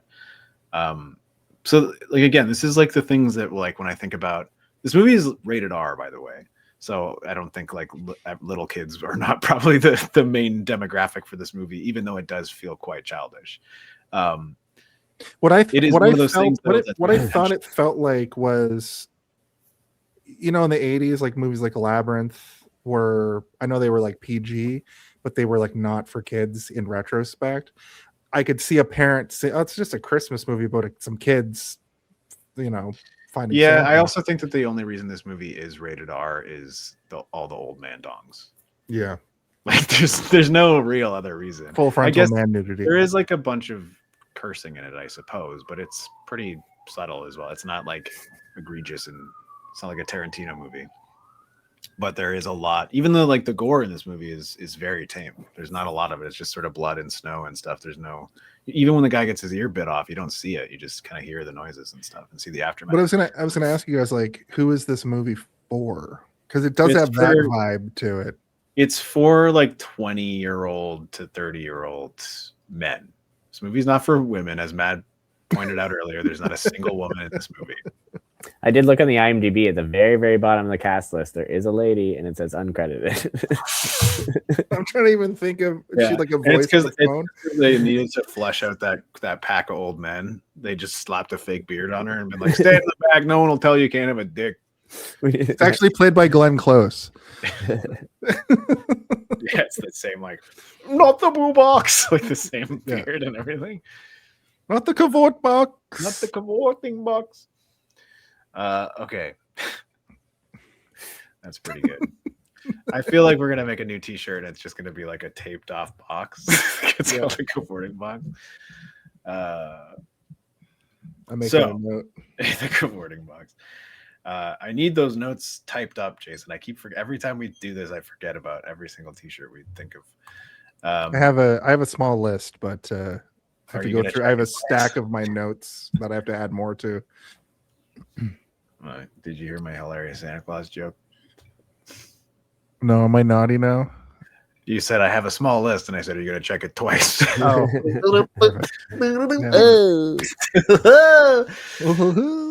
So The movie kind of becomes The Thing a little bit. They head up to the mountain and they get to the excavation site. It's abandoned. The windows and doors. I like this part too. This you is left where again open. we're like tension. If you are a child watching this movie, this is where it is going to be scary to you. You're going to be freaking out. I mean, obviously, we're all adults watching it. We're just like sitting there, stone faced, being like, "What's going to happen? I don't know. I can't remember. It's been a while since I watched this." Did you find it insane how deep they were able to dig this hole in like 2 days, 1 day? It's crazy. What they were able to do. At the beginning of the movie, the prologue to the movie, when that man is giving his speech, he says, "You have 23 days to do this." Okay. Yeah, so that's before we see the 1 day to Christmas. They probably should have had one of those before that as well. 23 days to Christmas is the movie starts with that. Yeah. Because I don't think I read the subtitle as I should have, and I was like, "What is this counter for?" Like I just like it's like Groundhog's Day. So like it's restarting a timer that I didn't know about, and then I realized as we went through what it was because they do it a few more times. But yeah, they maybe should have done it at the beginning as well. Anyway, so but also like I was like, what are they going to find in there? Is it going to be all the corpses of all the guys that were working or something, or is it going to be something freaky? But it's just a big hole. And they're like, no, they weren't doing, because they thought they were doing geological tests or something, right? And they're like, no, it's not that. They were excavating something. This is some Indiana Jones shit. They found like a tomb or something. They found the Ark of the Covenant in this mountain, or Noah's Ark, or they walk in and all their faces melt, and then the credits crystal roll. skulls. I was gonna try and think of more arcs. So it was like they found Noah's Ark, the Ark of the Covenant, the video game Ark Raiders. They found Arky Buncher's Ark. I don't know. Fuck. Arky Buncher. Arky Buncher. Yeah. They found him down there hiding.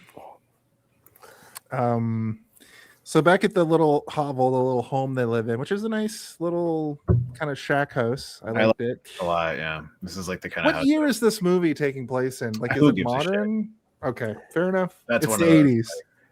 I mean, it could be timey snowmobiles.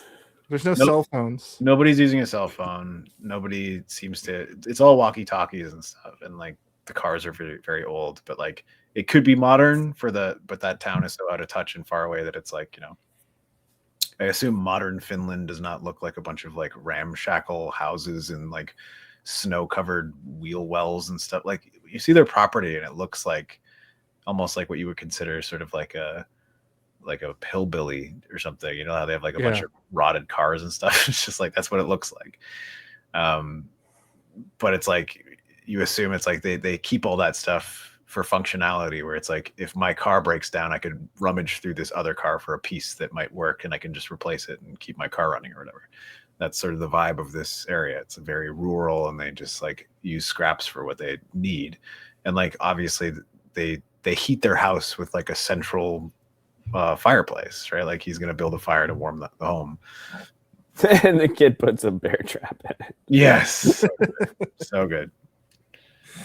The father's cooking. There's that funny scene where like Peter's freaked out. He had staples to the door on the advent calendar, and now he's got his armor on.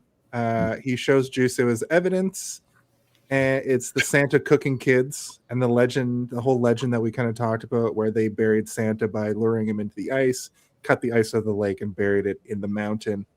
Peter really wants to tell the truth, but Juuso refuses because he's like, are you kidding me? They're gonna ground us forever if we tell them the truth. Yeah. But this is where you can tell that like Peter is very much like, I believe every single word of what I've created in my own mind. It's not like anybody else told him this. He's just like putting all the pieces together himself, being like, this is all it could be. Like, what else could it be? It's only the shit that I read in this stack of books that I have for some reason, and my own fears. Good thing he's right. It turns out he's correct. It's just not right, and the credits roll, and that's the movie. It's like, you're wrong. Credits. Father and son sit down to some gingerbread. Their mom is gone. I was talking about earlier, where I'm like, I think this moment is like about way more than just the mom being gone, but the mom being gone is obviously like a very important part of it. But I found it touching because it's like a father who's incapable of emotionally connecting to his son. He can't even really look him in the eye at times, right? Where It seems like whether the mom died or left, it happened recently because this dad has this sadness to him. Like he can't even, like you said, he can't. That's what I look mean someone by in the like, eye. I don't think it's just that. I think it's like he's just lost every scrap of income that he's supposed to have for this season, which is like probably covers an enormous amount of their yearly income, right?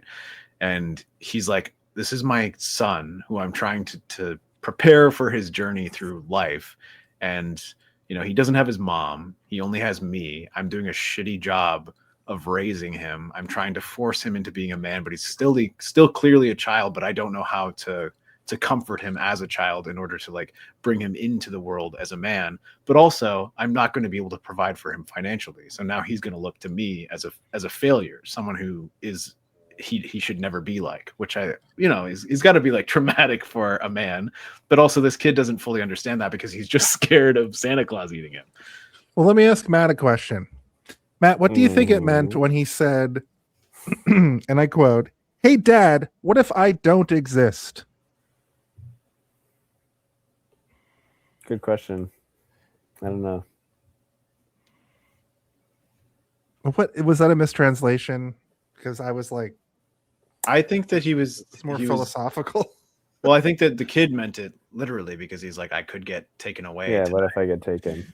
Oh, I see. That's what I was put thinking. the wrong emphasis on the meaning of the question. Just literally like, what if I went away? Okay. And yeah, do you think it's a poor subtitle? I think that I misinterpreted the meaning based off a mistranslation or something. But I think that it could have been like, what if I wasn't around or something like that? Yeah. But I also think that like the kid meant that as in like, what if you were to wake up tomorrow and I wasn't here anymore? Okay. Whereas I think that the dad interpreted that as like, you know, do you think that am I a burden to you? Yeah, would your life be better if I wasn't here? And that's how the dad would read it. But the dad is like, you shouldn't exist. You should exist in your bed or whatever. That's kind of what the translation more or less goes to. And it's like, he's not trying to be like, I don't want you to exist, but I do want you to exist in your bed upstairs right now. Yeah, because he's like, all good boys go to bed now, because he's done talking to him too, which feels like that's also there's the follow-up question where Peter is like, have I been a good boy? And he's like, all good boys are in bed at this hour, kind of thing. So go to your bed. And it's like one of those things where like the dad had the opportunity to be like, I would be broken if you were gone. My life would not be the same without you. He could go the evil route and be like, my life would be way better, you piece of shit. It's really hard having to do this with you here, and it would be a lot easier if you weren't around. But at the same time, he's landing in this middle ground where it's like making us feel like he's not the greatest dad, but he also, like I think you said, Matt, like he just doesn't really understand how to do it alone. And he's caught between like, I need to prepare him to be a man, but at the same time, he's still a little boy, and I don't know how to interact with the little boy to be able to do that. I don't know how to facilitate that change appropriately. And I don't want to rip away his childhood, but I also don't want to like force him to be a man yet. So he's still treating him like a little kid, but he's also like trying to like push him in the direction of being a man. Like when he's trying to get him to come in to watch him skin a deer versus like making him go to bed before he goes to bed, kind of thing. Right. And making him eat gingerbread cookies and shit. Like he's still trying to like juggle both and doesn't know how to. Which this scene has a tinge of comedy to it, because the dad's like, I'm making cookies. We're having cookies for dinner. And he's like, am I just going to have cookies? He's like, eat more cookies. No, that's later. That's later. Yeah. But yeah, it's still kind of like funny and sad. Turkey.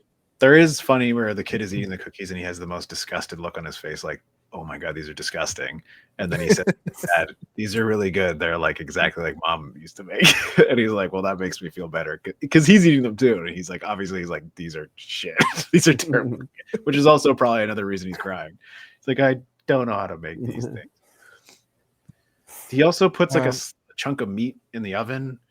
at that night. That's later I guess, too. before Yeah. No, he puts it in this night, and then when he wakes up the next day, it's all burnt. So it's like, I guess he left it in there to like slow cook overnight or something. I don't even know what they're cooking, so I don't really understand what it is or what the. Well, this must be a Finnish thing, am I right? Yeah. Their ovens Yeah, are slow. Peter goes up and falls asleep. Over to the excavation crew. Mr. Green tries to warn the guy about the thing having a pulse. We see the legs of something, and all the workers disappear. It's pretty and good. then we get the 0 days to Christmas. But it's also note. like a really good Looney Tunes moment. Me and Matt were talking about this earlier today, where like he's on the radio and he's like, "Men," he turns around and all their helmets are just like like spinning on the ice. It's just a cartoon. But good. Like it's like something out of a Predator movie, but way less gory, you know, and funny. So yeah, the next morning, the fireplace explodes, but it's that trap that Matt had mentioned, and because of this, he's grounded for Christmas. Obviously, he set up an elaborate trap because Santa comes down the chimney, but he set up a bear trap. So when he goes to put the wood in, it pops. Yeah. And at first I was like, what the heck is going on? And then he pulls the bear trap out, and I was still like, what the fuck? And then I'm like, oh, did that kid like fully set up a bear trap inside of the, because I mean that's where Santa comes from, right? I guess it makes sense. It reminded me a little bit of like the Nightmare Before Christmas when everybody's like preparing for Jack Skellington because he's on like a rampage of terror, and they're like turning up the fire and like chaining the doors and stuff. And I love that the kid doesn't even deny it. Like when he's like, you could have killed me, or I could have got my arm chopped off. And the kid's just like, whatever, I gotta go pee. I gotta go take a piss. Yeah. When he goes outside, he notices the bait is gone from the hole, and the hole's been fucked with. The spikes have blood on them. And and there's a man. I wrote some kind of bird, but no, you see a hand very, very briefly. It's goose down, which I was like, why is there goose down? Because like when I first see the goose down, I'm like, oh, it's like his Santa suit has like a goose down in it, but then he's just naked. So I'm like, where was the goose down? Did he just have goose feathers on him? No, he had that jacket. Didn't he have that jacket? No, the jacket's from the other guy, because the other guy shows up as Santa Claus. Remember, he's dressed as Santa Claus. No, he has different. They find a jacket in the hole where he has like his wallet, and that's where they find out he's like American. That's where the wallet came from. Right, you guys are right. Sorry. They took the jacket off to make him naked, and that's on the table. So we can see that old man dick. Let's see what this guy's working with. Jingle balls, jingle balls, jingle balls, rock. Cock. Oh. Yeah. So they thought he was dead, right? So they took off his jacket. Like, we're gonna save his jacket. We're gonna cut this guy up. Yeah. Well, Peter gets dragged back into breakfast. They have cookies for breakfast because this is the part, Jason, where like he's like, if I finish all these shitty cookies, can I go look in the hole? And he's like, then you'll eat more cookies. More cookies. I like how we just put an accent in, but this is fully in Finnish. It's full Finnish. I don't even know what a Finnish accent sounds like, but I think I'm doing it okay. I noticed a lot, like they would say something really quickly, and like across the bottom of the screen, it'd be like like a full sentence. It was like, it's like Santa Claus is coming down the chimney. You're like, what? Yep. And then other times it would be a very long thing, and it would be like 2 words. You're like, oh. One of the other men from the town shows up, and they get the body from the hole. I wrote, it's Santa, I guess, but then I wrote, wait, why does he have an American ID? Is this the monster, but he's stolen from the men on the hills? Well, kind of. So the ID says Brian Johnson Green. So they automatically assume that this man is an American man, even though he looks super Finnish. He's an American man. Yeah. So this is where my abilities of watching a movie failed me so horribly based on just like the intake of the movie so far, which is, we already talked about it a bit, but like I just assumed these guys were people who spoke English and only spoke English because the other guy only spoke English, and they were from different European countries. I never for a minute thought that anybody was supposed to be American. Not once did I think that.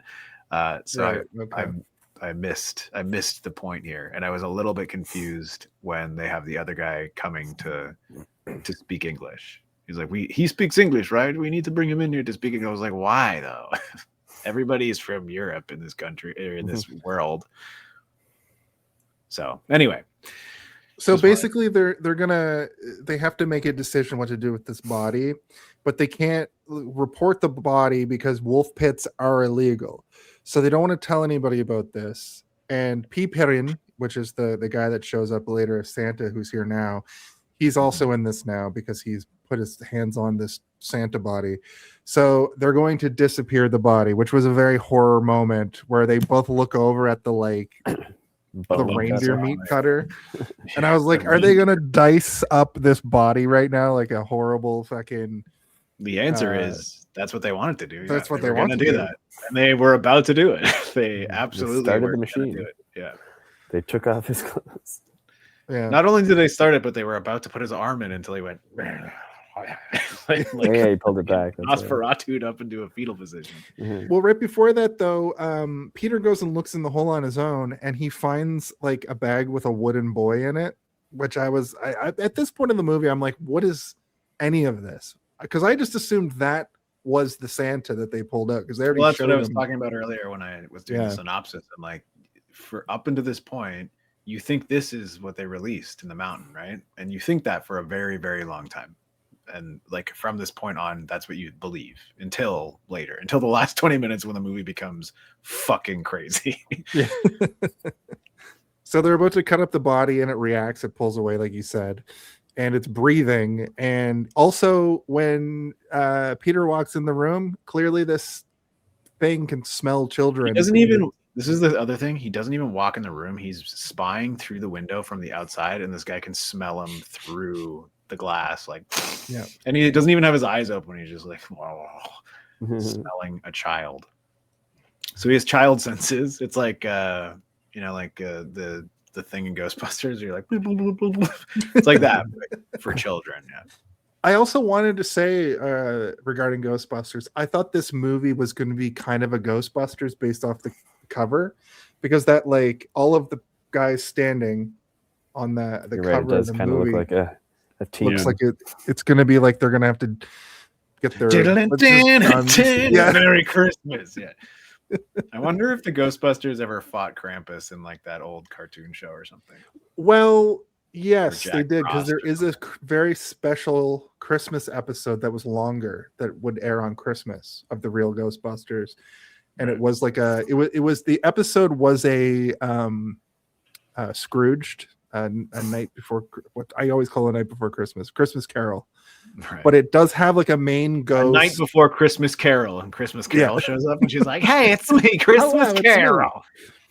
She's drunk on sherry. It's a classic Ghostbusters. I remember seeing that like on Christmas Day when I was like 6 or 7 and being like, this is peak. It doesn't get any better than this. It got better and then it got worse. So Peter bounces and Dad chases after. And he catches up to him, hailing the police. Which I also wish literal this police officer guy showed up for like a split second of this movie, and I'm like, why isn't he in the rest of it? This like weird, like he almost looks like he's drunk or something the whole time. Yeah. I was like, why can't this guy be in the whole movie? He also, as soon as he gets out, has a shotgun. From this point, as soon as they give Peter a shotgun or like a rifle in this movie, everybody has a gun. Sometimes more than one gun. From that point onward, every time you see somebody, they either have a gun slung over their shoulder, one nearby, or they're about to pick one up. Like everybody. The police officer has that funny moment where he's like, "Hey, it's probably, when we were kids and we would put the pillows in our bed and go out and chase ladies." When I was your age, I was chasing ladies, and he's like, "I'm 9 years old, sir." I don't even know how to respond to that, sir. Yeah. But yeah, the police officer has had calls from all over the village, and they go over to the Russian guy's house who speaks English, and all his potatoes are still intact, but the sacks for the potatoes are gone, and the radiators are torn from the walls around the village. And his very Russian guy's like Russian hairdryer has been stolen. Yeah, which he randomly just finds on the ground later. Well, his wife said it was. Yeah, his wife said it was stolen. His wife, who we never meet, by the way. Uncredited. Yeah. No, like later on, they're like, because they think it's Russians stealing their stuff. Mhm. And then they're like, why would they want this junk? And he's like, well, to the Russians, it's like what junk to us is like gold to the Russians. It's the latest in technology for the Russians. Yeah. Yeah. But yeah, this is where I noted down, and I said earlier, like about how like no one cares about the kids being gone. And like you said, yeah, okay, they're out and about playing, whatever. But then like still later, or like shortly after this, like Pietari is like calling a bunch of his friends, right, and like crossing them off a list, and all the parents on the phone are just like, "Well, Merry Christmas." Like, but they're also like, "Have you Merry seen?" Christmas. Yeah, no, but they're also asking like, "Have you seen?" Because they haven't come home yet. Do you know where this person? And like, and he's like, "No, I haven't seen them either." So like, it's this is like when the panic is probably like on the cusp of about to happen, right? Yeah. But we never get that because after that point is when everything starts to go bananas. Yeah. The Russian guy, his son is Juuso, so they're at their place. Yeah. So Pietari goes in and he looks in the bed and he finds another one of those wooden dolls. So I call this guy Mr. Handsome. Mr. Handsome. He does have a very chiseled jaw. He's tall and handsome. He's got a nice round head. This is my kind of man right here. He can speak English too. I mean, sort of. Yeah. He's got a round head. Yeah. I'd be like, "Hey, can I see your wiener?" And he'd be like, "Yes, I have wiener." here's hot dog for you. Yeah. Okay, you're just holding a bratwurst, and it's also his dick. The police officer does make the joke I talked about how it's probably just out chasing ladies. And then over to Pietari. He's alone with Santa in that butcher shop. No, not yet. There's another burnt doll. We got to talk about the other burnt doll. Yeah, that's what I just mentioned. That's Juuso. Yeah. So like, and they're all like, "What the fuck is this?" But like, this is also where everybody starts to be like, what? That like, no one's ever. Even the dad is like, "I've never seen that before," but okay. He's probably out snowmobiling or whatever. But like, wouldn't you? This is where I am on Matt's side about like the missing children thing. It's like, would you not be a little bit freaked out if they found like a Wicker Man doll in your son's bed? No, it's like when you pile pillows in your bed because you want to go kiss girls. But it's got like burnt eye sockets. And like you made this elaborate creepy doll. Yeah. No, and then it's also already been established what they think is wolves and it's killed hundreds of reindeers. Yeah. It's like, and now someone's stealing potato sacks and hair dryers and stoves, radiators. Would you be like slightly concerned of your child that's not around? But they're also more concerned about the fact that their entire town is going to go into debt. So they're like, we need to figure out. They don't care about the kids. Yeah, it's like if the kids are gone, it'd be helpful because we don't need to feed them. But then they go back to because they need him, right? That's where they're like, we need you to translate for this. Yeah. Guy. He like sneaks him off to this, like while the cop's there, he's like, I need your translation skills. You speak English, yeah? And he's like, oui. So they take him back to the butchery or whatever it's called. And so the Pietari's there with Santa. The gingerbread cookie wakes him up, and then he does a jump scare, and then back to Pietari and the dad. So they're heading home, and he tells the guy they have is American. That's what you were just talking about, how they need him to use his English skills. But he warns them that it's not human, and everybody's like, yeah, right, it's obviously human. As so he's tending to his ripped off ear, the guy bit his ear off, which is this is like a Jurassic Park scary thing where like a guy comes out maimed and he's like, is this just Jurassic Park? He tries to talk to him in English and there's no response, but he's like sitting up now. It's like the movements of this Santa helper thing is so weird. It's so like non-responsive and just like a drone, like very droney. It's almost like if you were to remove like an ant from like an anthill and like take it really far away and just like observe its behavior when it's like so far away from like the pheromones and stuff that like give it direction, where it's like it starts to like eat itself or some shit. I don't know how ants work.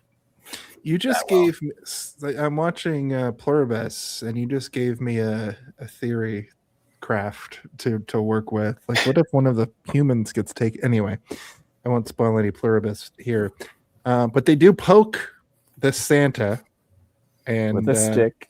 With a stick. And also there's the thing with Pietari calling the kids, which we already kind of talked about.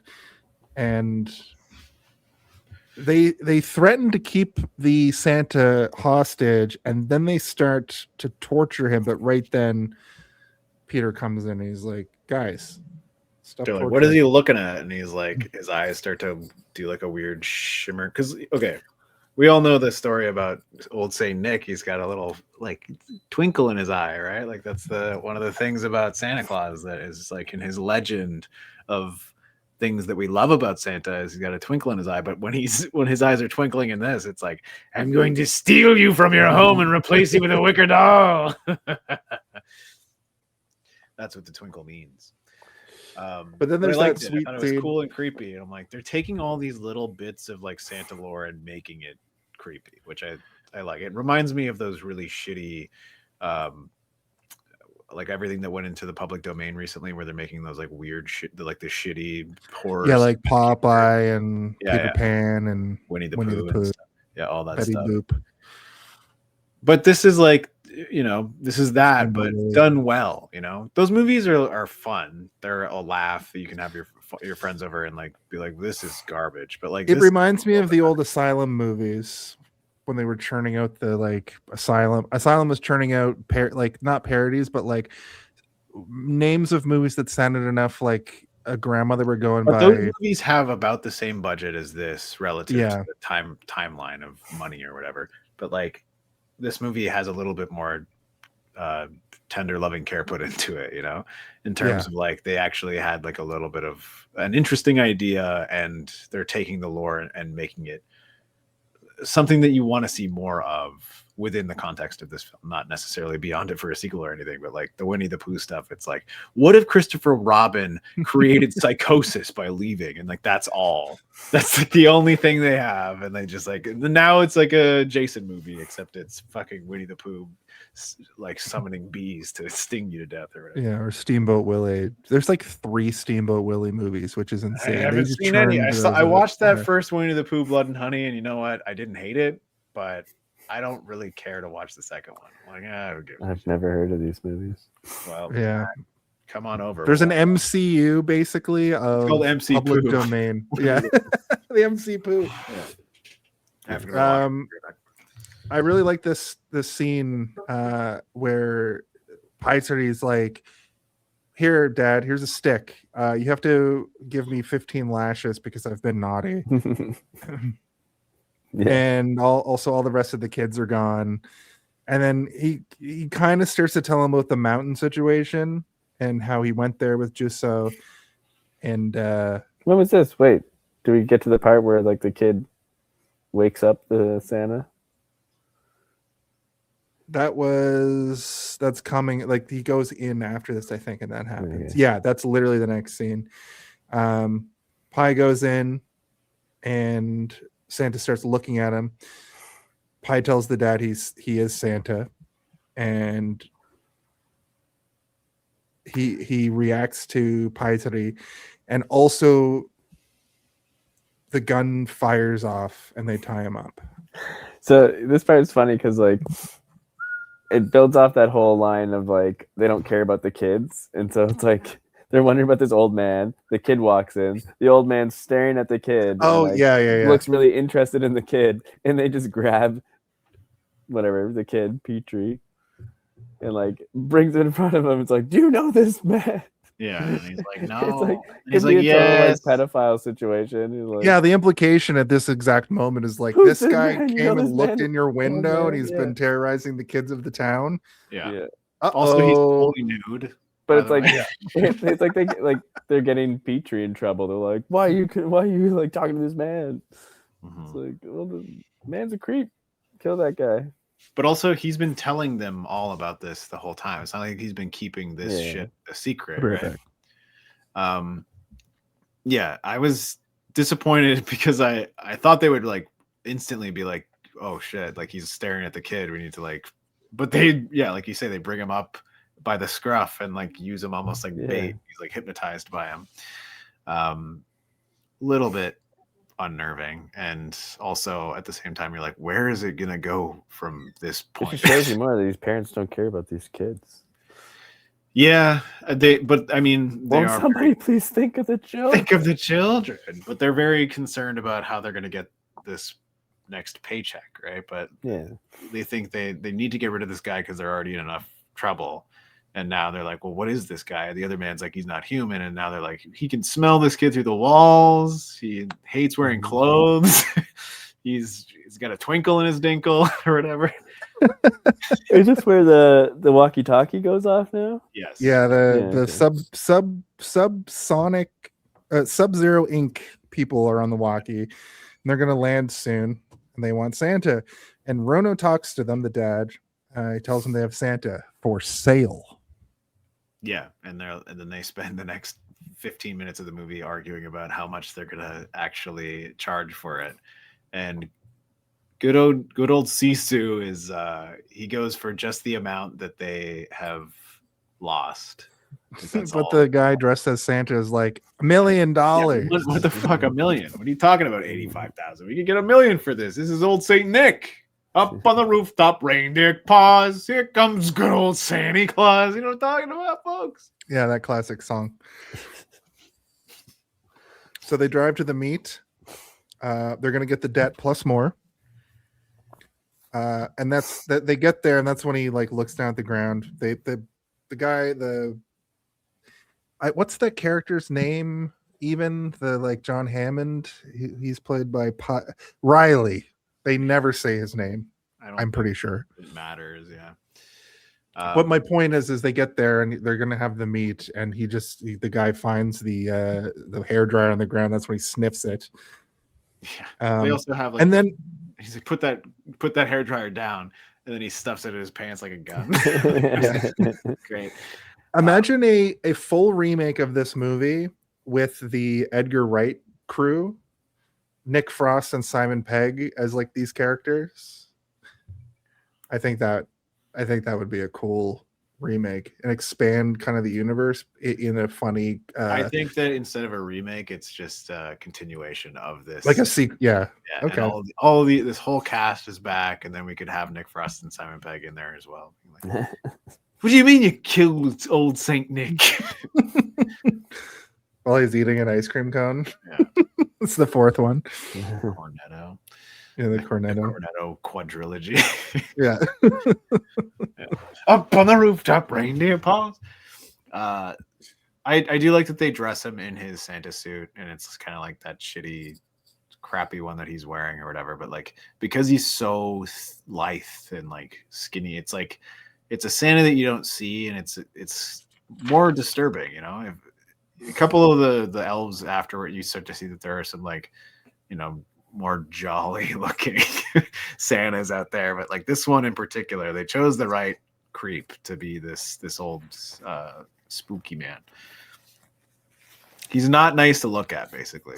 No, he's a very decrepit man. He's also on the cover art of the movie, which I looked at before I watched it even, and I was like, so the symbol for the rare exports is like a fat circular kind of Santa, like cartoon looking Santa. I thought it was a bug when I was like looking up all this stuff. I'm like, why do they have this bug? I don't know. Are they like, is it like a parasite or something? And then as soon as the movie started, because it was at an angle every time I saw it, I'm like, this weird bug. And then as soon as it was normal, I'm like, oh, it's fucking Santa Claus. I felt like an idiot. But yeah, but the cover art has the Santa kind of in the background, and I was very confused by that, because seeing him in the movie, and I still assume he's the Santa. Well, I mean, like, think about like at this point, even the Nightmare Before Christmas, which I brought up already, but like Santa Claus in that movie is a big round character. Like he's basically a ball with a smaller little ball on top, which is more or less that image that we're describing now. But like, what would be the creepier version of Santa Claus?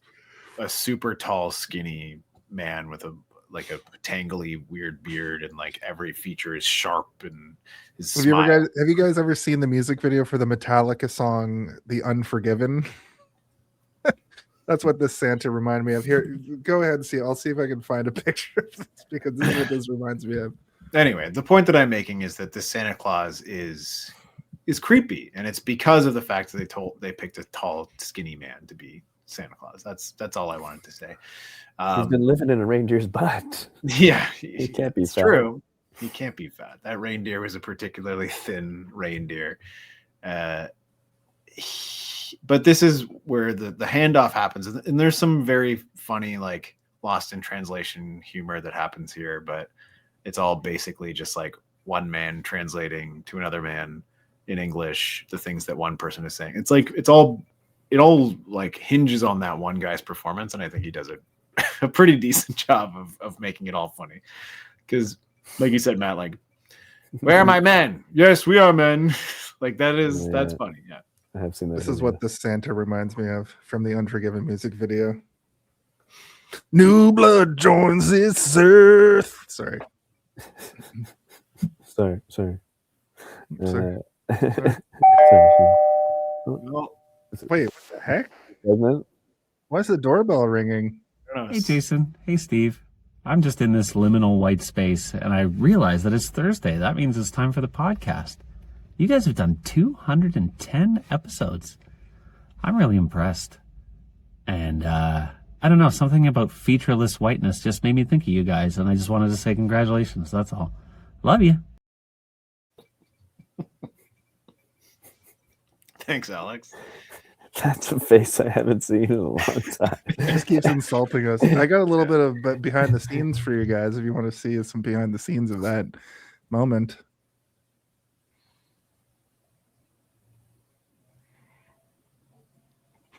What the hell?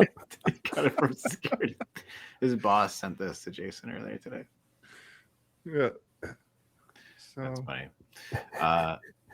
If you knew what movie we were doing, you could have dressed up as a creepy, skinny, tall Santa.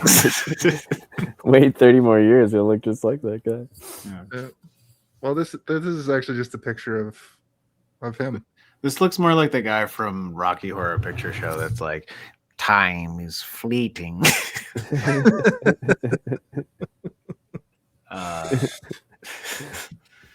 So they ask for $85K.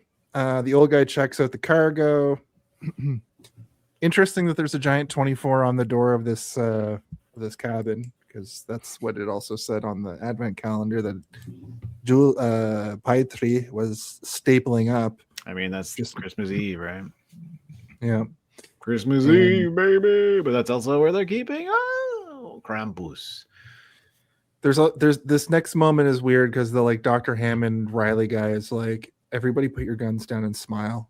Smile really big and large and like look like you're happy. And I think that if they listened to him, I think that everything would have maybe been okay, because as soon as you show fear or as soon as you show aggression, that's when they attack. But like if they listened to this guy, maybe they would have been okay. That being said, I could be absolutely wrong because he's the first to die. He gets a big old fucking pickaxe in the back of the head. So I don't know. Maybe he got his lore mixed up, which is my operating theory, is that like he thinks this is Santa Claus, but it's actually Krampus, and we don't know or get any kind of confirmation. Well, yeah, this is not Santa. This is one of Santa's helpers. Santa's going to find out who's naughty or nice, and then the lights go out. And then there's various helpers that sort of come out of the woodwork. They're the elves. Yeah. That's when the old man takes a pickaxe to the back of the head. So I was thinking about this, and this is when I was kind of like, who is this movie for? There's so many horror elements in this. Not only paying homage, like that whole scene near the beginning when they go in, I was like, this reminds me of The Thing.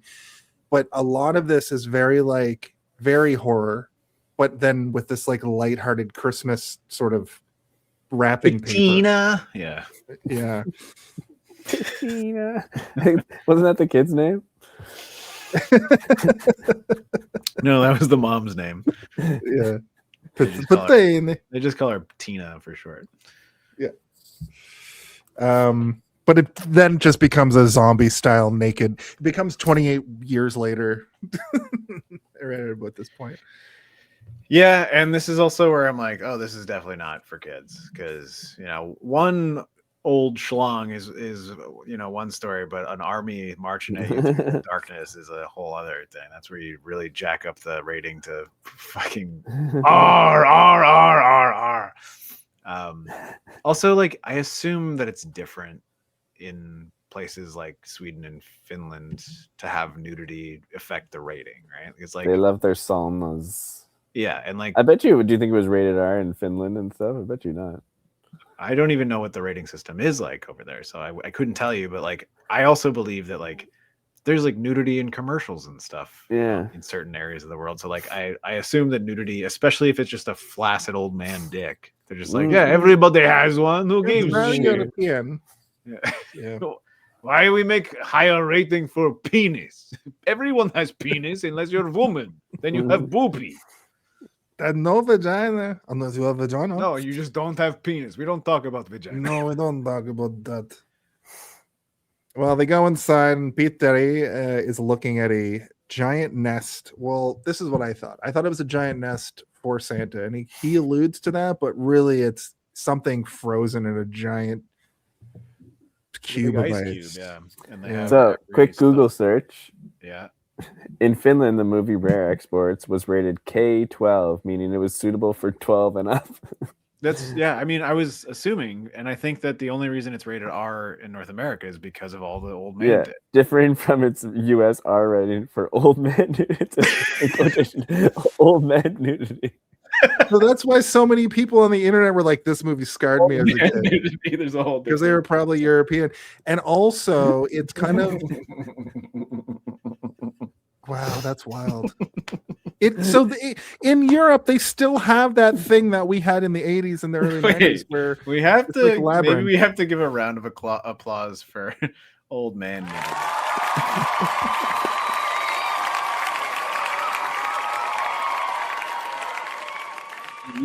in television, they're too prude, but the gore is fine in America. As opposed to its R rating in North America for, in quotations, old man nudity. Yeah. I mean, I But- think even like if it was just breasts, right? Like regular breasts, it still would have been PG-13 here. They could have had 1 million breasts and it would have been fine. But you show one dick, 1 million breasts. there could have been 1 million breasts. I feel like there's also a threshold where it's like That's 10 breasts, 500,000 women. That's Yeah. 500,000 more women that were in this movie. 10 nude breasts combined. That's R. But then as soon as you hit, like 20, 100, 40, like You can have one F word. it brings You the can say rating fuck. back down. You can say fuck one time and have one breast and it's PG, but 2 breasts and 2 fucks, it's rated R. Yeah, our rating system over here is absolutely atrocious. Makes no sense. Yeah. Makes There no should be sense. context involved and not just like a weird checkbox system. Well, it's very like, would somebody please think of the children, like you guys were It's saying. like that list at the beginning of the movie. Yeah. You Pull do it up. any of those things, rated R. Yeah. No cavorting and no arguing. No boobies and especially no old man nudity. All personnel working at the Governatory site must abide by the rules of conduct. Any attempt to break the rules will result in your death and or the death of your coworkers. Deliberate negligence will result in immediate termination of employment. Especially if you're an old man and you're not wearing pants.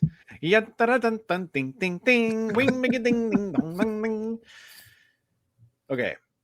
We're at the end of the movie. It's Christmas time. The kid turns So into that's- Rambo. Yeah. Yeah, that's what the radiators were for. They're trying to defrost this thing. I mean, I haven't seen this in a long time, and I couldn't remember that that's what it was. But as soon as they have all the heating and implements of the town, I'm like, oh, they're probably defrosting this guy. I don't remember what it looks like or what we're gonna see, but there's probably gonna be a big circle of ovens and radiators and shit. And there it was. And We I also kind of got like one of it. I my- kind of think it's cool. We also got one of my strikes against this movie where there's just the sound of kids crying for the next 10 minutes because all the kids are in bags in the bags. It didn't bother me Yeah, that much man. because it was like subdued and it wasn't like shrieking. Like if it was like baby crying noises, then I'd be like, get it out of here. I had headphones on and I was annoyed by it. So All right, so it lost a full score point on your No, I didn't lose arbitrary a full score system of point. scoring No, things. I rated the movie good. I'm just saying, like, Okay. one of my strikes against this movie was this. It only lost maybe like a 0.2 for it, but I thought it was just funny that there was a bunch of sacks of children that were the potato sacks. And that guy is like kicking the other sacks over because he's looking for one specific sack to find his son. He finds his son and doesn't untie any other sacks. This is also a way for them to not have to pay any more actors. To have That's a to good pay point. time. I'm just putting that together now that they don't show. There's just the weird moving sacks when they put them all into the freight net. They probably got like a bunch of people that were on set that they didn't need, like, you know, people doing catering and shit. Be like, can you get in this sack for this shot and just like Jiggle? shimmy around or whatever? And then they added all the whimpering and stuff Where afterwards. do you guys keep disappearing to? Me? I'm Space. here. Jason's gone. Oh, I'm not in this one, though. Space. And I then keep forgetting Steve, that you were just the, gone. Oh, I'm just covering my camera for a second. It's trying to refocus it. Yeah, trying to refocus it. That's what I was trying to do as well. Hey. So they barricade the door with all the radiators and ovens, and Pietari gets their attention. As long as the kids are here, the helpers won't leave. And then they just reveal a huge pile of explosives. I guess the explosives they were using. Somehow Peter knew that shit was there, but you know, he's already shed his snake skin of being a child. He's now a full man. He can smell dynamite the way that Santa's little helpers can smell children or whatever. You smell black powder in here. Let's load this shit up. Yeah. It took me a second also, like they get the other guy, they like the guy dressed up as Santa Claus. Like he's apparently just a crack pilot as a helicopter. But then so at first I was like, how does this guy know how to try to like fly a helicopter? But they mentioned it earlier in rounding up the reindeer. Yeah. I assume that the people in this community have their niche abilities, but they also, because it's such a small community, they have to do like several different jobs, right? So this guy, I think they like briefly were like, "Oh, where's your helicopter?" He's like, "Oh, like to round up the reindeer, right?" But he didn't do it. I don't know. It was confusing. He couldn't find them or something. Yeah, there was the helicopter was broken or something. I don't know what he said. I mean, there was probably like one line of dialogue that like set up way earlier that this guy can fly, but like I have forgotten it at this point. But in my brain, I'm like, I mean, he's wearing those aviator sunglasses. He must know how to fly something. True. Yeah. So he goes in and gets the helicopter. But also, I've seen any movie where like a movie that takes place in isolation like this, everybody in the town has multiple talents, and they just so happen to have one of the people that knows how to fly a helicopter, and that's fine with me. But they send him out with a bunch of cookies. So he's like, he's throwing it. Yeah, I like that shit too. He picks up the helmet from the guy who got dragged off. The one person that had like a pure horror definitely. He's like, "Wah!" He gets dragged into the darkness. Why does he have to bite them first? He like bites the cookie and he's like, yeah. I think he was just putting them in his mouth to be like, it's yummy. It's like good to eat. It's fine to eat. Yeah. Peter gets the kids and takes them on a freight net and helicopters these kids in bags away. And they start making holes in the ice for the dynamite. So basically they're using the kids to lure the helpers away to the reindeer pens. And this part was crazy to me because in the grand scheme of things, when they put all the holes in the ice, they cut the horns that are protruding out of the ice and they put them in the back of the like pickup truck they have. So I can only imagine that they just sold these are also a rare export. Very sold rare, off. Yeah. I so I didn't see that coming because they do the dynamite first, right? Like they drill the holes and then they back up and then they both are like, I'm like, and in my head I was like, what are they gonna do? They already did the thing. Why are they doing that? and then I was extremely happy when I saw them coming out like like a Three Stooges skit where it's like so heavy and awkward that they can't figure out like the weight distribution between the two of them, trying to get this horn into the back of the vehicle. I'm like, so smart. They're taking the horns because it's the only thing exposed, and everything else is going to get absolutely fucking eviscerated, like basically disintegrated when the explosion goes off. And who knows what ancient demon horn ivory is worth on the black market or whatever. I mean, Riley's dead though, so like that's what I was thinking. I'm like, who are they even going to sell this to? Who's going to believe them? They could just get some weirdo to come check it out, you know. Well, the same people that buy the humans in crates. They just kind of look into Sub-Zero Incorporated or whatever the fuck it's called. Who are your business partners? We've got a proposition you might be interested in. Yeah. So they fly out. We get all the CGI moments are like in this bit where Pipery's up on the net, flying around. The Santas are like following it. They get to the pen. Pen's closed. Pipery jumps down to open the gates, but this scene is so crazy. This is like what you guys were saying earlier. Like he's a full man at this point. Yeah, he's because Rambo. he just does like a trust fall and lands on some power lines, and he's just fine because he's not making the connection to the ground. So he's not making the connection to the ground, but what he is making is that like that cool cable noise that you hear in like a bunch of movies. Love that noise. And he gets down and activates the electric fence, and he's about to sacrifice himself, but they blow the dynamite and there's a crazy explosion. Also probably a lot of the budget went into also probably they blew that dynamite a little bit too close to that car, like in the actual stunt that was happening, because I was like, holy fuck, that's crazy close. So it wasn't a miniature that they just like used forced perspective on, because that's what I was thinking. Know. Yeah, I didn't look it it up, crazy. But it looked like a real car driving away from a real explosion to me. But yeah, maybe like there sometimes a movie like this, when the budget is $2 million, like sometimes like $150,000 goes to like a stunt that is of that scope, you know. Mm-hmm.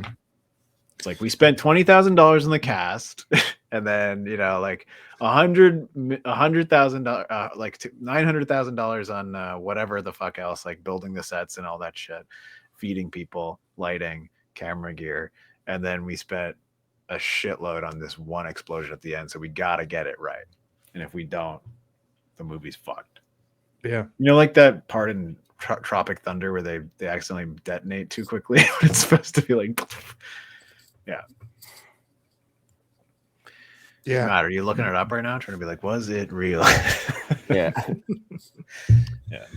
But right at that moment, the helpers just stop, so the world is saved.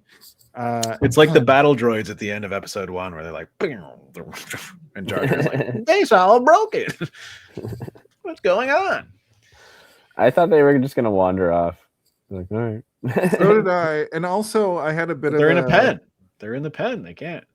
An electric pen. There is a point when listen, you shrug and go whatever, but like I'm pretty sure you're right. Like they probably would have wandered off, but when it backs up, you see the pen and you see like a huge like and there's a couple of them like going into the fences trying to get out. They're like, oh fuck, this is I had a bit of one of these Theories. I think these might have just been people that were like brainwashed into drones. But I thought that's in my notes. I actually like the theory. Theories. They were hatched out of the reindeer. Now I like that better too, because like where I like that. Where did they come from? Yeah. Did you when you guys were watching this though? Did you have that moment of like, oh, these zombies just stopped because it's like vampires now? It's like a vampire thing because the main host. I literally thought like episode 1 where they blow up the command battle station and they're all just like, I don't know what to do. But I never really considered where I always just assumed they were like frozen with him and they also all defrosted or whatever. That's what I initially assumed too. Yeah, but hatching out of the reindeer, I like that. I like that a lot. I also like the idea that maybe they're brainwashed weirdos that have like a psychic connection, but maybe he eats the girls and he keeps the boys forever until they age into weird old men, and then like they become his servants or something. Okay. That's why there's no girls in the movie. But he ate all the women in the town too. We eat the women. We become the Santas. We make the money off the reindeer by hatching out of them. And then we get the cocaine, right? And then we get the women. So the women are going to come back in the sequel. Yeah. It's called Mrs. Rare Exports. Yeah, that's like the whole crux. It's like it's Mrs. It's called, Claus. it's called Rare Escorts. We'll write that down.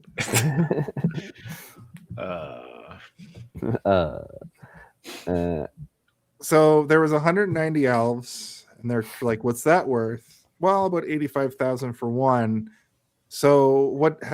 This is where we discovered that the other bully kid is like a math genius or math whatever. genius, Yeah. and he says 16 million for the lot, or 15 million. He says it's about $16,800,000 in total. Which I'm like, why is this kid just like the math wizard? Doesn't his dad like whisper the answer to him? I think his dad is asking him what it is.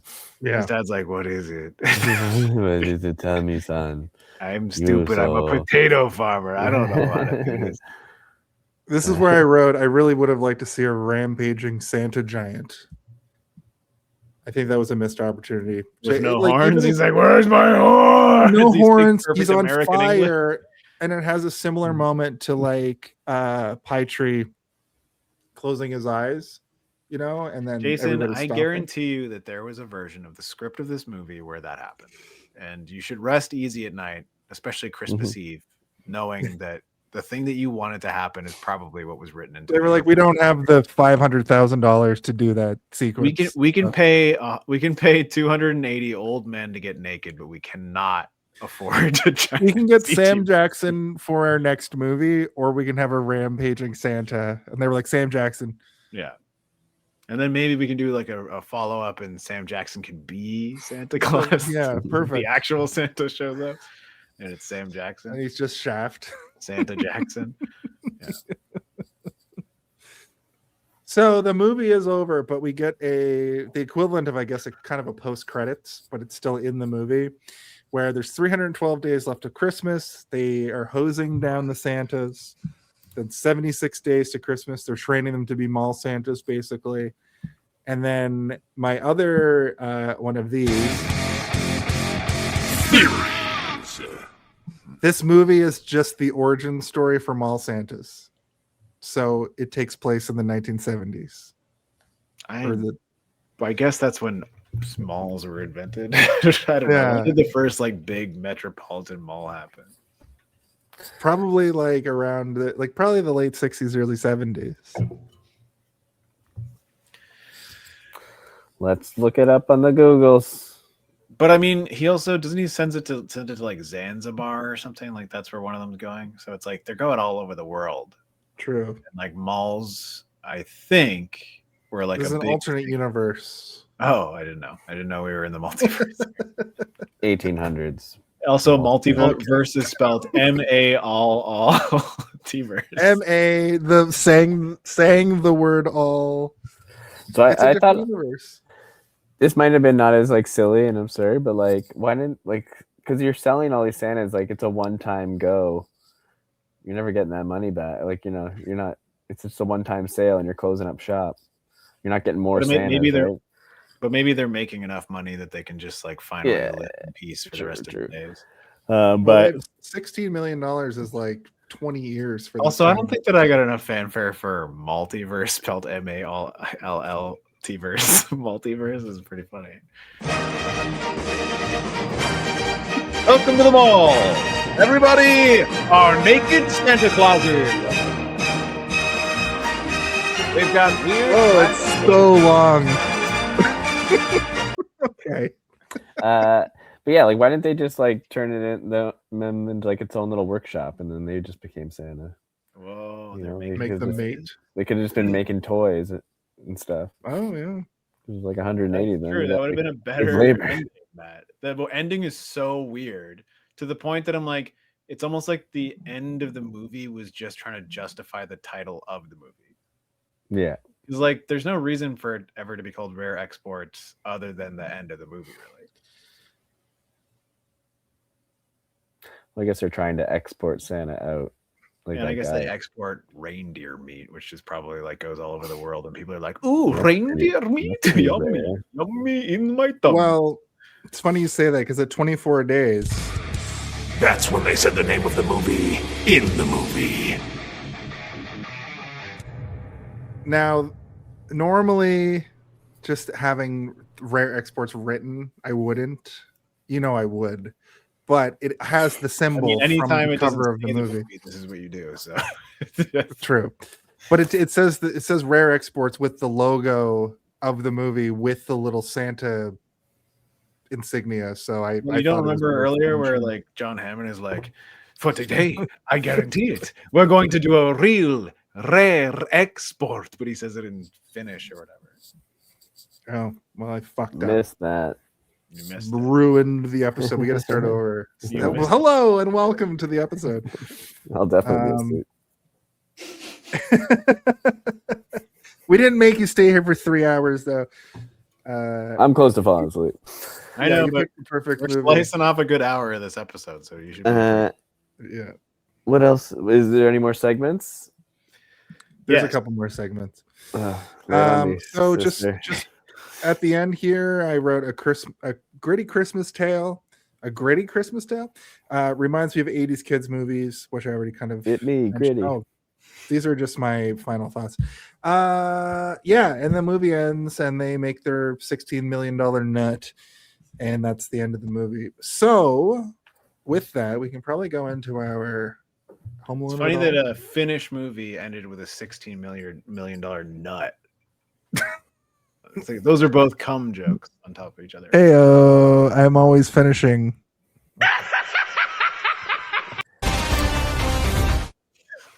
Play all of them. We got to pad this episode out. Play What's the other the, country that's up there? back- Norway. Norway. I get Sweden mixed up. I thought it was a Sweden. Swedish movie.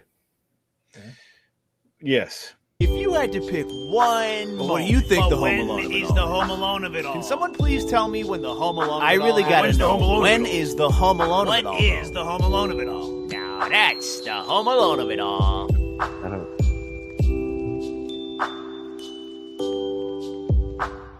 I don't get this segment. What's this segment?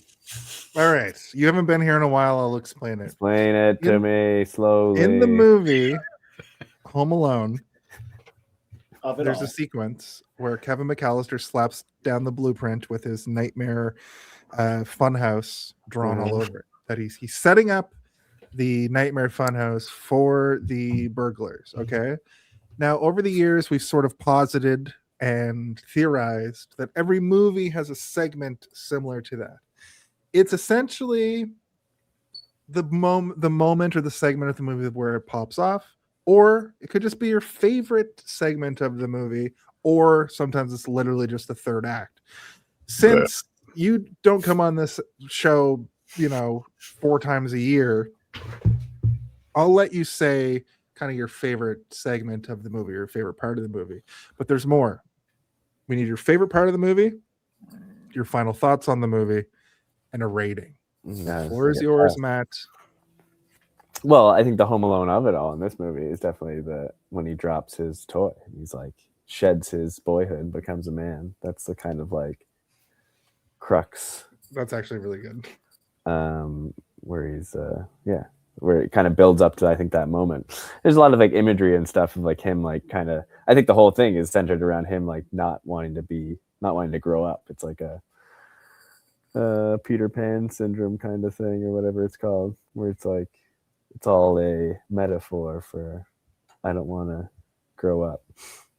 I want to be like Peter Pan. I Right. don't want to grow up. Or he knows it's coming, and so he's like trying to push off that day, right? Like taping up the 24, and he's like I don't want this day to come. This is it. Christmas Day is the day that I become a man. Yeah, exactly. But yeah, favorite part of the movie, or is that the favorite part? What's the three That's the questions favorite. again? Your final kind of thoughts on the movie is the next thing, and then a rating. Yeah, great movie. It's like a perfect movie. It's short, to the point. I think everything, but although you mentioned a few points in the movie that don't get brought up again, so never mind. But I just felt like everything in the movie like kind of like made sense. Like all the little pieces like kind of come back later, and it's like, oh, it makes, there's no fat on the movie. But no, loved it. Good times. So final thought, happy boy. I give it 3 Caforts out of 4. In the box or out of the box? Out of the box, baby.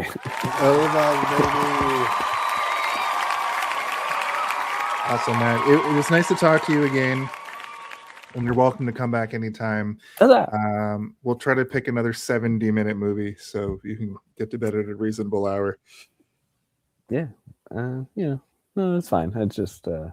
I was unaware that this was going to be a late night. I told the missus, I was like, I think it's like an hour. There's one thing about our show, it's definitely not 1 hour, I'll tell you that. I've been in the basement for 3 hours. I think she's in bed. I think when we did Tenacious D, it was a standard episode length. I think we talked about that one for 2.5 hours. So I think Matt was also like, I have company downstairs, I need to go. Yeah. No, my baby was like 2 months old. I was like sleep deprived.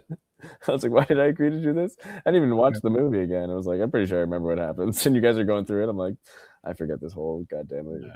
Oh, yeah, he does say, get over here so I can stab you. But thank you for coming on. I appreciate your time. Did you go through your thoughts, or are you telling me to leave now? No. You have to stay here while Steven tells you his final thoughts. Home Alone of it all. Well, my Home Alone of it all. Diddling ding ding. It's all the old man dick. Yeah, I love all the old man dicks. Wish there were more. I don't think there was that many. Go back and count. There was so many. No, my favorite part, I mean, unironically, is when they reveal that they've captured a Santa Claus, and he's, they're like, oh, he stinks. He stinks like dead ass and rancid ass and poisonous ass. And I'm like, yeah, he does look like he smells bad. I think it changes the tone of the movie from something that's like mysterious to something that's like, now the mystery has ramped up so much higher, but you also think that you understand what the story is going to be beyond it, but it never quite settles in its spot. He never speaks, he never does anything, and this guy is like mysterious to the last minute until they reveal like, this is not Santa Claus, this is Santa Claus's little helper. And I'm like, what, there's a bigger Santa Claus? So I think it changes the tone of the movie from something that is just mystery to tension. Yeah, and that felt like the M. Night Shyamalan twist kind of thing. It's like these guys that look like Santa aren't Santa. Yeah, they're just what we perceive as Santa, what Santa is meant to. That's why all the pictures in the book look that way, is because those are what they're seeing or getting. That's all all they heard from the survivors of the tales, from the old tales or whatever. And I think that's really cool and an interesting twist. As Roger Ebert would say, a lump of coal that you want to stick up your butt, or whatever he said. Exactly what he said. Isn't that what he said? It'll keep you warm on the inside, I think. He said it'll keep you warm on the inside. I think that's what he said. Roger Ebert said that. So 2 thumbs up for sure. So yeah. Up your butt. Up your butt, full of coal. Hey. Ho ho! That's how Santa says it in 2026. I wish I had a theory. Oh! I wish I had a theory. I want you to play the theory music again. You got it. Hold on, give me a second. Keep talking, Steve. I'll come up with a theory. Okay. My final thoughts on the movie. Scroll down, Steve, so you also have to hit the theories button. What? I don't have it. I can't scroll down right now. Oh, I have it ready. I have the theories button ready. Okay. So what was I going to say? Oh, my final thoughts on the movie are that I agree with Matt. I think it's a very tight movie, that it has all its pieces in play and nothing is really wasted. Everything's there for a purpose. Nothing really feels extra. There are a couple of things that remain as loose ends, but they're not things that are integral or important. I will say, as you also pointed out, Matt, there is not a single woman in this entire movie, which is like, ugh. This would never fly even in Finland in 2026. But like, I don't think that the movie necessarily suffers for it. I think the movie probably could have been beneficial to have some sort of female presence there, but in order to keep it as tight as it is, I think that having that would complicate things in terms of the story between Peter and his father. There's not really a moment where they go to like a town, or they do go to like the one guy's house, and maybe there could have been something there, but other than the fact that it's like really fucking up the Bechdel test, which is also a fucked up test to begin with, I think that the movie is still strong without it. That's the question of it, which is there's more than 2 women in the movie. No, I know two what the women Bechdel talking test to is. each other, and neither of them are talking about We men. all know what the Bechdel test is. We don't need to spend fucking 15 minutes explaining it. I said it in one sentence. Explain the test to me. I need to know what it is. But the movie is about boys and dads and fathers and sons, and I think that that's kind of the point of it. So having them absent maybe makes the movie better. I don't know if that's true or not. That might just be me as a man talking out of my own coal hole, which is what I call my butthole. I do also think that the relationship that we get between them it's heartfelt, and the absence of the woman is the issue, right? Like that's kind of like one of the core points of the movie. The coal points of the movie, which is what I call the interior of my butthole, the coal point. I'm gonna keep talking about stuffing coal up my ass for as long as you guys want me to. No, I can stop. I don't want you to. Oh, I thought that you guys wanted me to. I was frowning. Oh, I don't look. Frown is just Hey, we have a upside comment. down, happy. We have a comment. Oh, okay. Uh-oh. Woman would complicate the movie 2025. That was good. Screenshot. Well, I'm canceled. Matt, you're Jason's new co-host for 2000. Over Welcome to the under. show. How many elves were credited in this movie? Take a guess. A lot, and there's a lot of dick in this movie. There's a lot of things Like in this 10. movie that are inappropriate, including Over under yeah, 10, non-inclusion Steve. What do you of think? women. What? On IMDb, how many elves were credited? Over under 10. Jason says 10. I'm gonna say probably like 30 at least. 14. 14. 14 dicks. 14 dicks. That's what they called me in high school. Oh God, it's like Cthulhu but downtown. I did notice a few Santas that were like, they were just bald, like no beards. I was like, come on. Yeah, the short-haired Santa, when they were doing the like lineup, I was like, what the fuck? Santa's has long hair, skull on top. Gotta skull it. If anything. Yeah. Anyway, my final thoughts are that the movie is really good. I do think that it would have benefited from a little bit of a recovered from touch. you're doing cleanup after that bad quote. I mean, I can keep waiting for you guys to stop interrupting everything I say, or I could just women would complicate the movie 2000. Okay. This is the first time that this has ever happened to me. Somebody write that down. This is the first time that's ever happened to me, Steve. It's happened to me 209 times. Oh yeah, I forgot that you hate And on women. the 210. Shut up. I love them. I love every woman on earth. I'm the only one that noticed there's no women. You both were like, "Oh yeah, there isn't." I didn't say, "Oh yeah, there You're isn't." right. Oh yeah, but isn't I did say Santa that. a woman? I think that was my Santa exact is a quote. woman inside of all of us and waiting to birth out of us the way that all of his little helpers did out of those reindeer. So anyway, Okay, I'll stop. Is this actually a person writing this, or is it just you putting no, it on the Jason screen? just keeps showing the same thing over and over again.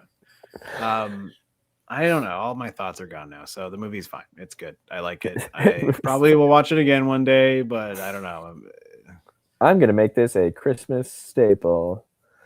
Quote that. I'm going to make this 15 Christmas staples on the door, 24. That's my rating. That's pretty good. That's pretty good. Thanks for the applause, guys. I'm not going to take it this week because apparently I hate women. So let's move on to Jason. I've been on a weird tear of watching crappy Christmas movies, rom-com Christmas movies. You know, the whole like Netflix. Did you watch Tinseltown on Prime? No, maybe, probably. I watched a bunch. I watched one with Alicia Silverstone recently. That was bad. Man. I have that same thing too. When I'm going to my dad's next weekend, and it's the Hallmark Channel just fucking goes on, and I watch Hats Off to You. It's a good Christmas bullshit movie. Christmas Prince Returns, Baby. I hope to see hot Mr. Frosty or whatever. Oh yeah. Theory. Anyway, Will Jackson, he does the voice of Mr. Frosty, I think. I'm hot Frosty. He says it's my duty to please that booty. I think he says to freeze that booty. But I would like to watch this movie again. My Home Alone of it all this week is essentially the end segment, basically when they get to the barn with the 24 on it, and that whole like when it becomes like an action horror. I loved all of that.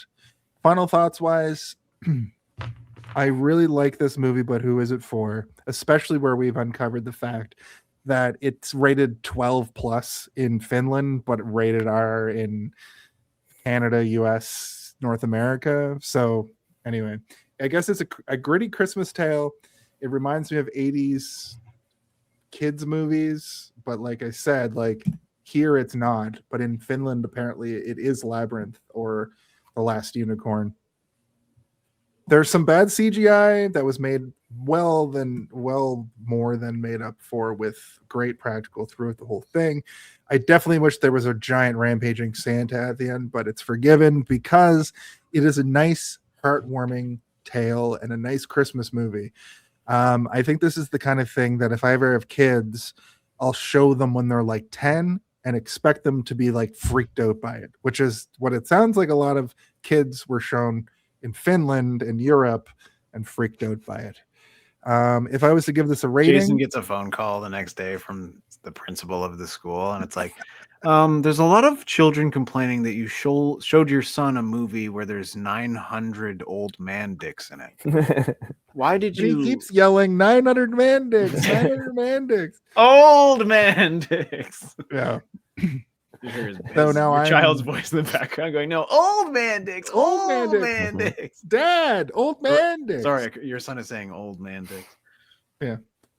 I do give this movie a 3.7 out of 5, but I also give this movie 180 Santa's helpers being the origin story for mall Santas. Wow. What's the largest organ of the skin? Old man Santa's dick, am I right? It's huge. I still get the applause. Also, what mall is paying $85,000 for a mall Santa? We don't know that it's malls that are buying these things. Yeah, it's like the weird John They're Hammond sold into sex slavery. Oh, God. The Zanzibar one was especially confusing. Yeah, I assume it's collectors. They all have unicorns. They all have leprechauns. They all have like the Ogo Pogo, like the Loch Ness monster and shit. Yeah. They have all that stuff, and they just want their own Santa Clauses. Yeah, that makes sense. That makes 100% perfect sense. We've all seen Star Trek. There's always like the Star Trek where there's the guy who's like, "I'm the collector." Even the collector from like the Marvel movies. Yeah, like they have like a weird collection of and then the antiquities pilot, and horrors and monsters and creatures from beyond. The helicopter pilot also somehow knows to fly this like massive cargo jet. He knows how to fly anything. He's Han Solo. Yeah. Like, oh, no, yeah. It's like, who's financing like this operation? They haven't sold anything yet. You don't know that. They could have sold those tusks for like fucking $40 million. It's true. It's true.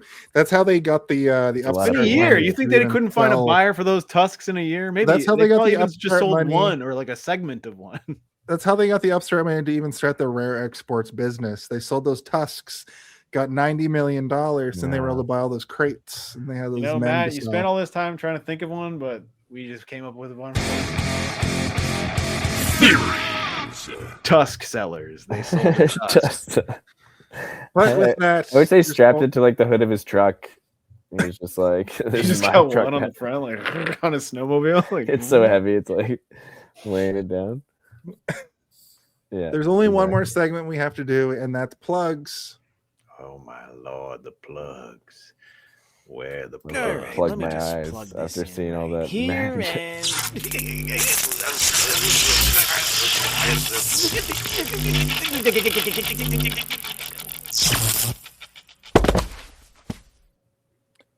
That guy's died 100 times.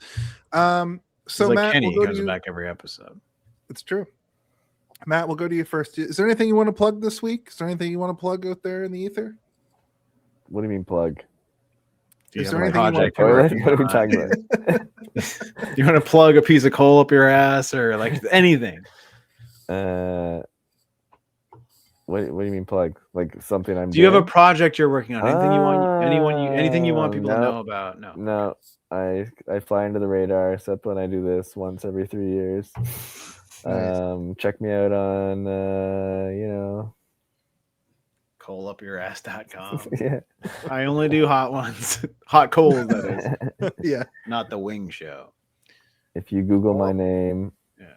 I won't show Please up. don't Google my name. In fact, I'm gonna plug You might not see Googling me dipping a hot piece of coal into the bomb hot sauce and sticking it up my ass. Read one of my many leather-bound books.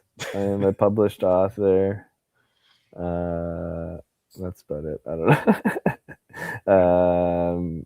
Like that's a plug. What? One of my Your- many leather-bound one of books. one of your various books. Oh yeah. Well, I've written none. So. Oh, I assumed you did. Oh no. You're a no, professor. no. I've published scientific articles. Go read. Let's see. You can't even remember your own scientific articles? It's because they're probably labeled like A10412 No. public documentation peanut allergies or something. Here's one. My most cited: predicting social media engagement with computer vision, an examination of food marketing on the Instagrams. Wow. There you Yeah. go. Or how about this? Content hungry: how the nutrition of food media influences social media engagement. That's niche. How about this one? Social media and mindfulness: the fear of missing out, FOMO, to the joy of missing out, JOMO. Oh, that must be an old one. Jomo. I didn't come up with that Holy title. shit. Jo- Well, you can find all Jomo of sounds like a those- racial slur to me. right. It sounds like a. Never mind. Well, thank you for coming on. I'm gonna tell you this now. The name of this show is Hey, Did You See This One? And in a couple of minutes, I'm gonna ask you to say the name of the show. Remember that, but forget I said that. Steve, what do you have on the back burner cooking up? Oh, me? Your old pal Steve? So I as always like to pitch my two big YouTube channels, which are Darth Theorist, where I do a lot of Star Wars stuff, and the Three-Eyed Theorist, where I do a lot of Game of Thrones stuff. And we have a third channel coming soon over the horizon. One of these days, you'll see what it is. We've been working on it slowly. Star Trek. I mean, Can I guess? I wish it was Star Trek. but MCU. I'm not going to tell any of MC you Pooh? fuckers what it MC is. Pooh? Is it MC Pooh? Pooh? What if Winnie the Is it Pooh? the Pooniverse? The Pooniverse is here. No, it's the multiverse, spelled M-A all. No, keep fucking it up. A-L-L. Okay. That's why it messed me up, because it's an M-A-L. M-A-L-L T-verse. The multiverse, where everything What takes universes place in are the we mall. missing? Listen, Star don't worry about it. It'll be there when it's there, but I'll tell I'll you when worry it's about it. live. And also Stanland, which I like to pitch every week, because even though it's been out for a while, but I did do a bunch of stuff on the spin-off series of Multiverse where I play a whole lot of characters and I did all the editing for it. So I would appreciate it if you guys would check it out. But I'm also working on another project with those same people now, the same writers and producers of it on the Sonar Network. Excuse me, I'm burping. I'm burping in my chest as I'm trying to talk, which is not advantageous to this plug. But we're coming up with a new project. It's called Randy. It's very interesting, but I won't tell you exactly what it's about just yet. But the episodes are they're about the length of your average Star Trek episode, like around 45 minutes. They're fun, they're interesting, they're cool. I've been re-editing some stuff that was recorded a long time ago. I don't know if I should be talking about this, but I am. But yeah, it's cool. Public. It's not public yet, but it is now. Podcast or YouTube channel? This is going to be like a podcast thing, so you'll be able to find it on all your podcast stuff. Nice. And other than that, I think that's all I got this week, guys. That's all I got. Thank you, Steve. All of that sounds wonderful. delightful, and go watch all of that. You can find this show, Hey, Did You See This One? The name of the show is Hey, Did You See This One? Right here on YouTube, Facebook, and Twitch, each and every week at 8 p.m. Unless it's not, very rarely we'll go on it on a Wednesday or a Tuesday, who knows. But my point is Thursdays is the day. You can find all of our stuff on all social medias. You can't find it on food social media, though. You can't find it on food Instagram. But maybe we do a food version of the channel where I just eat a whole sandwich right in your face. But outside of that, month, food movies. That's actually not a bad idea. That would be fun. We would do. Finally, we can do Ratatouille. The stuff. I'm waiting. I've got so many Ratatouille jokes up my ass. Ratatouille, the stuff. What's that movie Food of the recently that came Gods. out? Where they go to that island and it's that chef. The Menu, yeah. The Menu. That's great. 4 movies. I watched that movie this week. Actually, I like that It's movie. great. A lot of people hate Very it for good. some Oh, reason. really? I'm like, why do you guys hate No, this? it's very good. I think it's because it's too on the nose of what it's critiquing, but it's also like, who gives a shit? It's also fun and cool. It's also isn't it Voldemort? Yes, It is Voldemort. I am the voice of the professional wrestling company here in Toronto called Super Kicked. I'm the announcer. We have our 10th anniversary show coming on Saturday. Unfortunately, I'm going to miss that. But my 10th anniversary of being an announcer comes up in 2026. All of the dates are set in stone. So come to the Great Hall throughout the month and see me announce. And in addition to all of that, we have merch. You can find illustrations by our very own Stephen Boba Blackfly Waters. You can get, who is it? Corporal Tunnel Syndrome, the Bond villain that you wanted this whole time. You can also get the Howie Mandela effect on a shirt if you want that. You might or you might not. You probably do. You can get the Grimoire Familiar Killer shirt, which is one of the gems in our crown. There's also the Eldritch Millennial. It's just Stephen as an Eldritch horror. Also me as Kill-Aid. I am just doing this now because I want to be included. And of course, Twinkerbell. Twinkerbell, you can get on a shirt. It's which is also me when I was like 22, I think. Yeah, it's kind of just always you. You got your harness on. But with that, that's the end of the show. There is, of course, Matt's still giggling about Howie Mandela effect. I don't think he's ever seen that one before. Stephen, I'm going to need you to do the ending little bit, which is the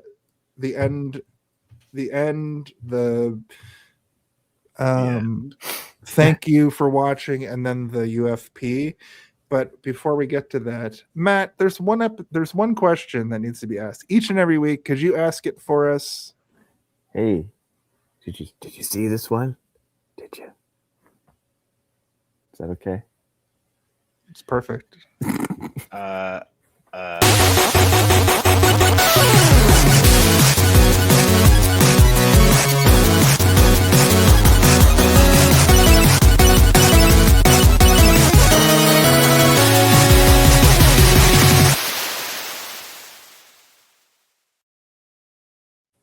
Now never this is done the it before. How did you expect me to just know how to do that when I've never done it?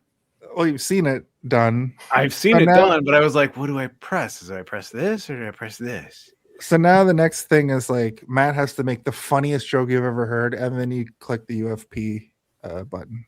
Oh no. I don't know any jokes. This is going to be some sort of disaster, isn't it? Ding ding ding. Something happening. Ding Ding, ding ding. ding.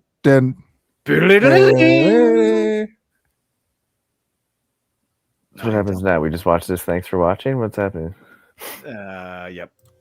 Beam up some Star Trek content with Live Long and Podcast. A roundtable movie discussion with Hey, did you see this one? And take a peek into the darkness with Heard Noise, Must Investigate with Michael Chan. Watch us duke it out on trivial debates. And let's chat about TV with the Super Mario Brothers. It's all here on the United Federation of Podcasts.